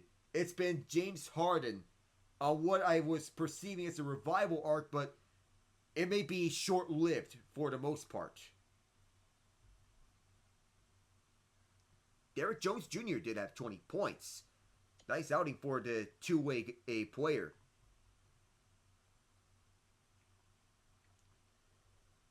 But also, I can assure you, the moment I get to cover this Victor Wembanyama and the Spurs on Friday against the Lakers, we may be in for a treat with past meets future. And Wemby delivered 34 points tonight with 14 rebounds. Chris Paul with 11 dimes for the San Antonio Spurs as the Spurs look to get to the next level, playoff contention. And I think they may be getting closer to that. Yeah. I didn't realize they had Chris Paul. Wow. And they're utilizing Keldon Johnson off the bench, which can play a boost because Johnson, before Wembanyama, was the team's best player. The puck went in the crowd. They have a save by Akira Schmidt on Shaw Walker. Carolina now on an abbreviated power play. the Brent Burns penalty is now over. So, let's to see where they have the Hurricanes right now on the FanDuel Sports side.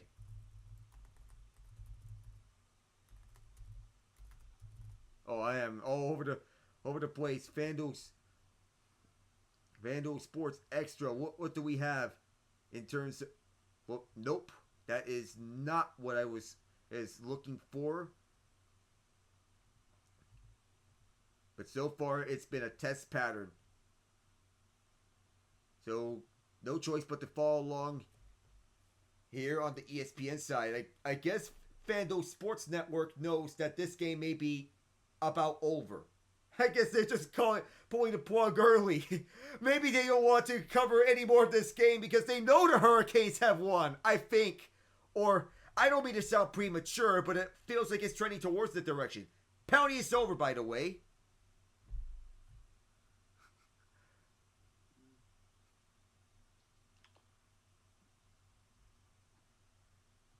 So, as for NBA Cup games, we have some key games around. I mean, Celtics and Hawks being the first one of those. Heat and Pistons in group play. Hornets and Magic. Knicks and 76ers, that's the first primetime game. And while Paul George is back, Tyrese Maxey is out. And we have yet to see Joel Embiid this season. He is yet to play. We don't know what injury he's dealing with or even if he has any sort of injury. But it's been all sorts of drama around him. The Knicks wanting to get back in action, but they're at 4-5. It'll take some time for Karl Anthony Towns to get meshed into the Knicks. But the Raptors, in the middle of a rebuild, going up against the underachieving Milwaukee Bucks.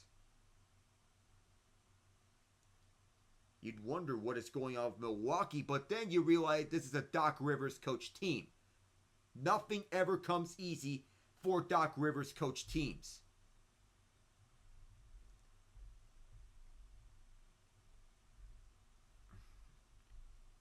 And the more I'm seeing this Bucks team, the more I'm thinking, well, that Celtics team in 2008 has more weight to that ring now. I mean, I don't mean to be sarcastic, but there's just no other explanation for this huge mess. Suns and Jazz, Timberwolves and Trailblazers, and the spotlight of the night tomorrow, Mavs and Warriors.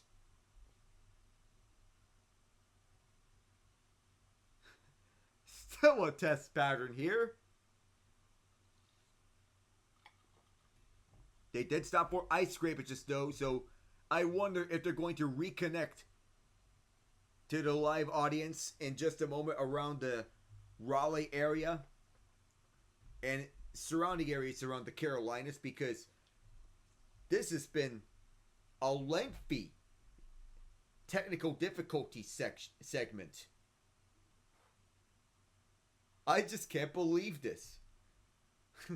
It feels like we're just over here in the middle of a red flag period in NASCAR with track officials doing cleanup on the track.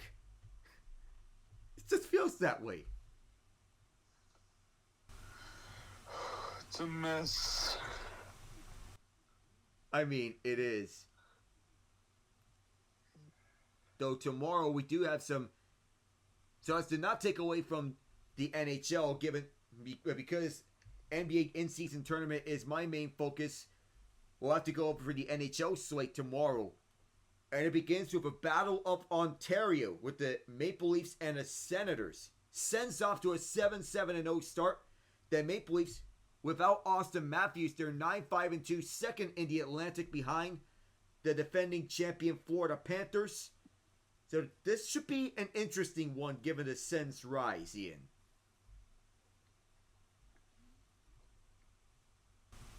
Yeah. You also got Winnipeg and the Rangers up against each other. The Jets off to the best start through 15 games in NHL history. They won 14 out of 15. The only loss they suffered, the aforementioned Toronto Maple Leafs. It's fair to wonder if the Rangers will give the Jets just their second loss of the season.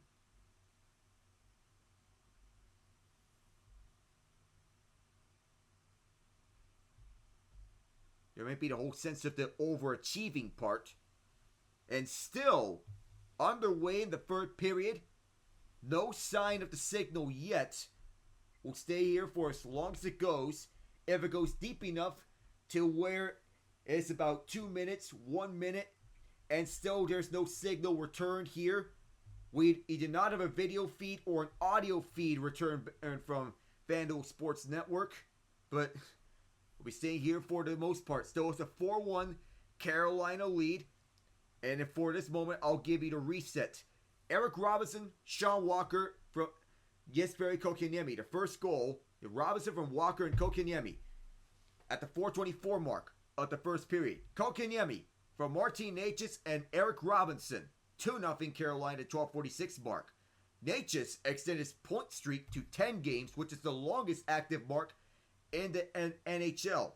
Jordan Staal shorthanded at the 3:38 mark of the second period. Vegas was caught napping at their own end on the power play. Shea Theodore was overthinking a pass with Jordan Martinook pressuring him. Inadvertently gave the puck away to an open Jordan Staal, who was wide open at SWAT, and he just fired that thing home. Bad break. And Tyson Jost scored on a shot that went off his back. 6:13 of the second period. The initial shot taker was Jacob Slavin off the faceoff win from Jack Drury. So the return feed of the video is the commercials that FanDuel Sports is airing. One of UNC Health, which is the official healthcare provider of the Carolina Hurricanes. Shots are 32-28 Carolina. It was as large as 16-4 Carolina after the first period. So as Pyotr Kochetkov made the stop, FanDuel Sports is airing commercials right now. So we're staying with you the entire way. Devils and Panthers tomorrow. The resurging Devils up against their defending champions at 7:30 and ESPN Plus exclusive. At 8 p.m., a rematch of the 2019 Stanley Cup Final at Enterprise Center. The Boston Bruins and the St. Louis Blues at the Gateway City. And finally, we have a return feed of the game. It took them a while, but I wonder what was faulty on the FanDuel Sports feed, but I'm giving kudos to the FanDuel Sports feed for dissecting this and diagnosing the problem as quickly as they possibly could. No scoring changes here. And the empty net. Jacob Slavin is going to try it. And missed it by a country mile. Instead, it's an icing. Vegas needs 3 to tie it. They have pulled the goaltender, Akira Schmid. They try and tie this one up. Slavin tried for the empty net from way deep in his own zone.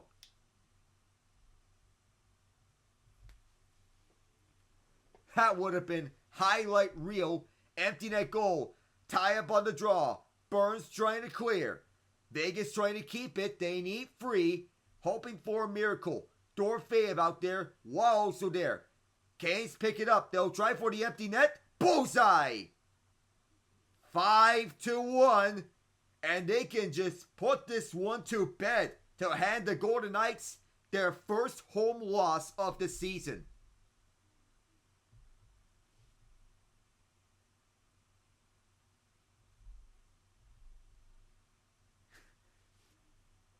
That last shift just represented the entire night for the Hurricanes. Hard work and just stymieing the Knights at every turn. And on the last one, fittingly, they stymied the Knights with Marduk shooting from center ice onto the empty nets. And they're showing pictures of Martinook's sock. Mike Maniscalco and Trip Tracer calling it the lucky sock. And The suck is coming true here. I mean, what good luck could come from a suck? Just like with the Las Vegas Raiders and the almighty coin that won you with Rich Bisaccia. Oh, yeah. I remember that. Oh, the almighty memes that it can produce from the end of a coin. Play stops with 4:48 to go. We could just ride the rest of this out. And the next game for Carolina will be up against the Utah Hockey Club. Necas bring his hot streak to the table of 10 games. He's been the biggest standout for Carolina. He's up to 24 points on the season. Another face-off win. And the crowd is starting to get empty here. Many Vegas fans heading for the exits.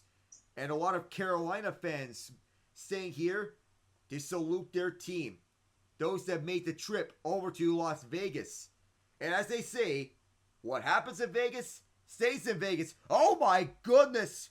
Pyotr Kochetkov had to get back to his own crease to shut that puck down and to deny Vegas a chance towards another goal.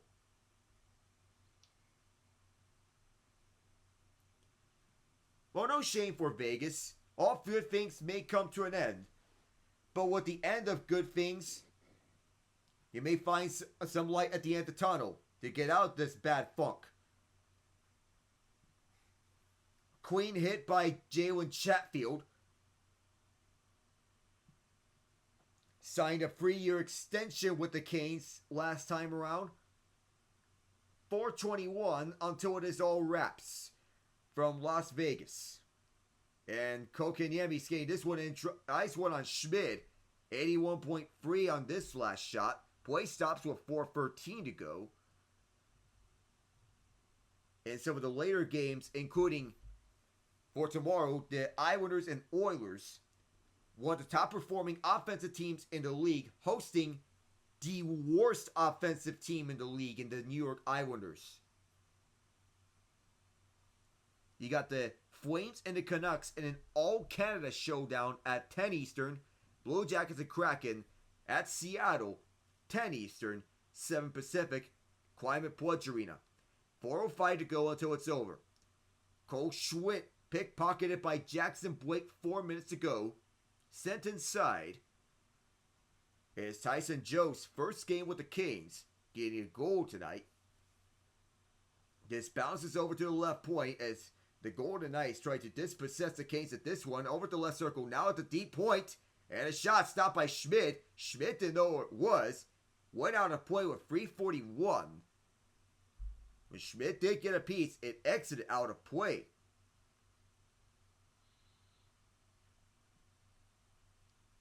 Well, this is a good escape from the Dolphins game. That was just some bad football. Oh, I gotta tell you, man. I watched that game.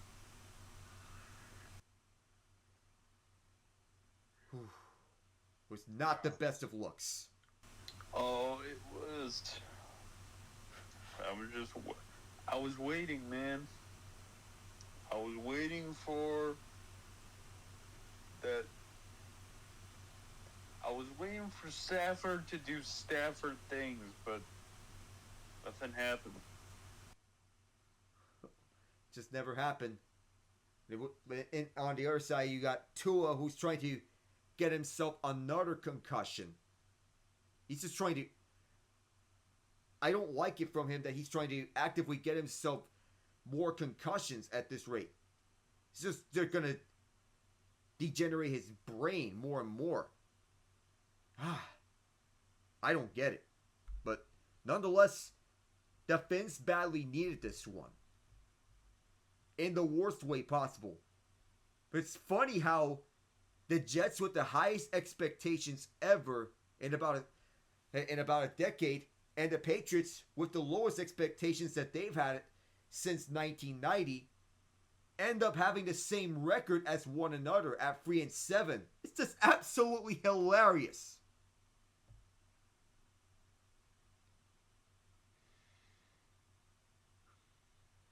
2:27 to go on this last stoppage.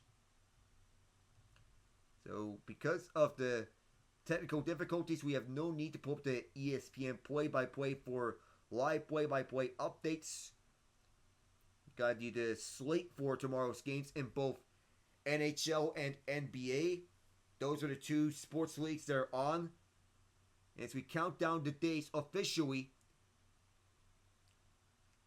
it's the longest home winning streak for the Vegas Golden Knights in a while at 8 games. And we'll see this come to an end at the hands of the Canes. This 5-1 defeat, unless the Canes score another goal or Vegas scores another goal.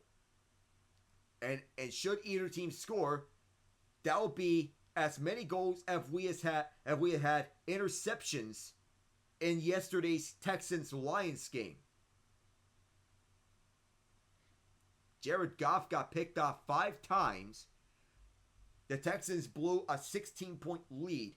Jake Bates, a UFL standout with the Michigan Panthers and a hometown hero, with the game-tying 58-yard goal and the game-winning 52-yard goal.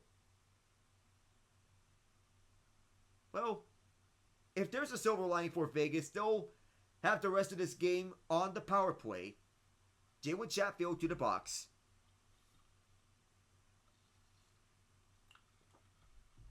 So Carolina will cut this penalty the rest of the way. False start against Jack Drury. They'll have Eric Robinson coming in. Hurdle, winning it to Theodore. 2-minute power play here.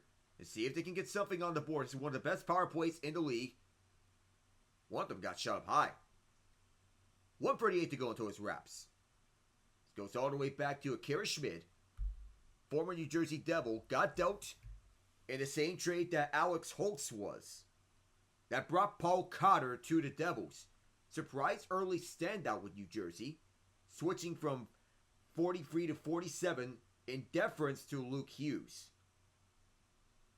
Jacob Slavin continues to show that he's the best defensive defenseman in the league. 1 minute until it's over. Nick Waugh poked away. Well, the Golden Knights have been the best team of the soon-to-be 4 professional teams. Or I may have a case for the Las Vegas Aces, given their perennial championship contenders among the Las Vegas teams. The Golden Knights are certainly up there. They'll soon have 4 teams there because the Raiders joined recently. And the Athletics will be set to join them right around 2028. Pending stadium plans go up smoothly as a shot in front. Kochetkov lost his stick. Oh my goodness, this may be a chance for a goal here for the Golden Knights with seconds left. They have 20 seconds to get something. Eichel, back up across. Eichel again. Now down low, this goes to Holtz, and they score. 12.3 on the clock. And indeed, Ian, we have as many goals in this game as we had interceptions in the Lions-Texans game. Wow.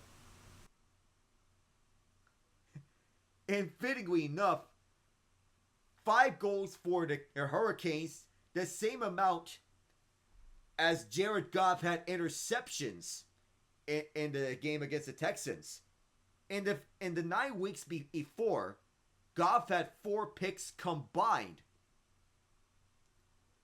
It might have just sealed Lamar Jackson's chances for NFL MVP, and he didn't even play in that game. Carolina's just going to run this one out, and for the first time this season, the Golden Knights lose at home.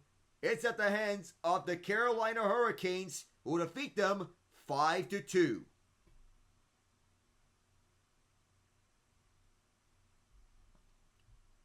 It is the Canes' 6th win away from the Lenovo Center. They improve to 11-3-0, tops in the Metro Division. Well, this has been a rather rocky broadcast, let's be honest, because of all the technical difficulties on the FanDuel Sports side. But it was a good one nonetheless for Carolina, a complete game for them.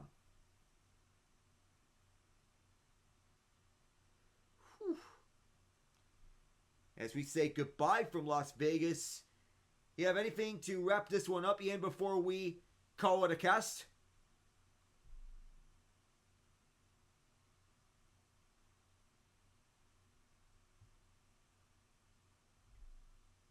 I'll take that as a no.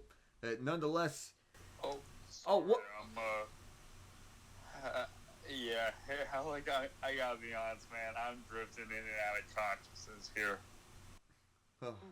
Hey, get some rest, man. Yes, sir. All right. I'll talk to you later. I'm not sure when. All right, man. All right. Good night, everyone. Yes, sir.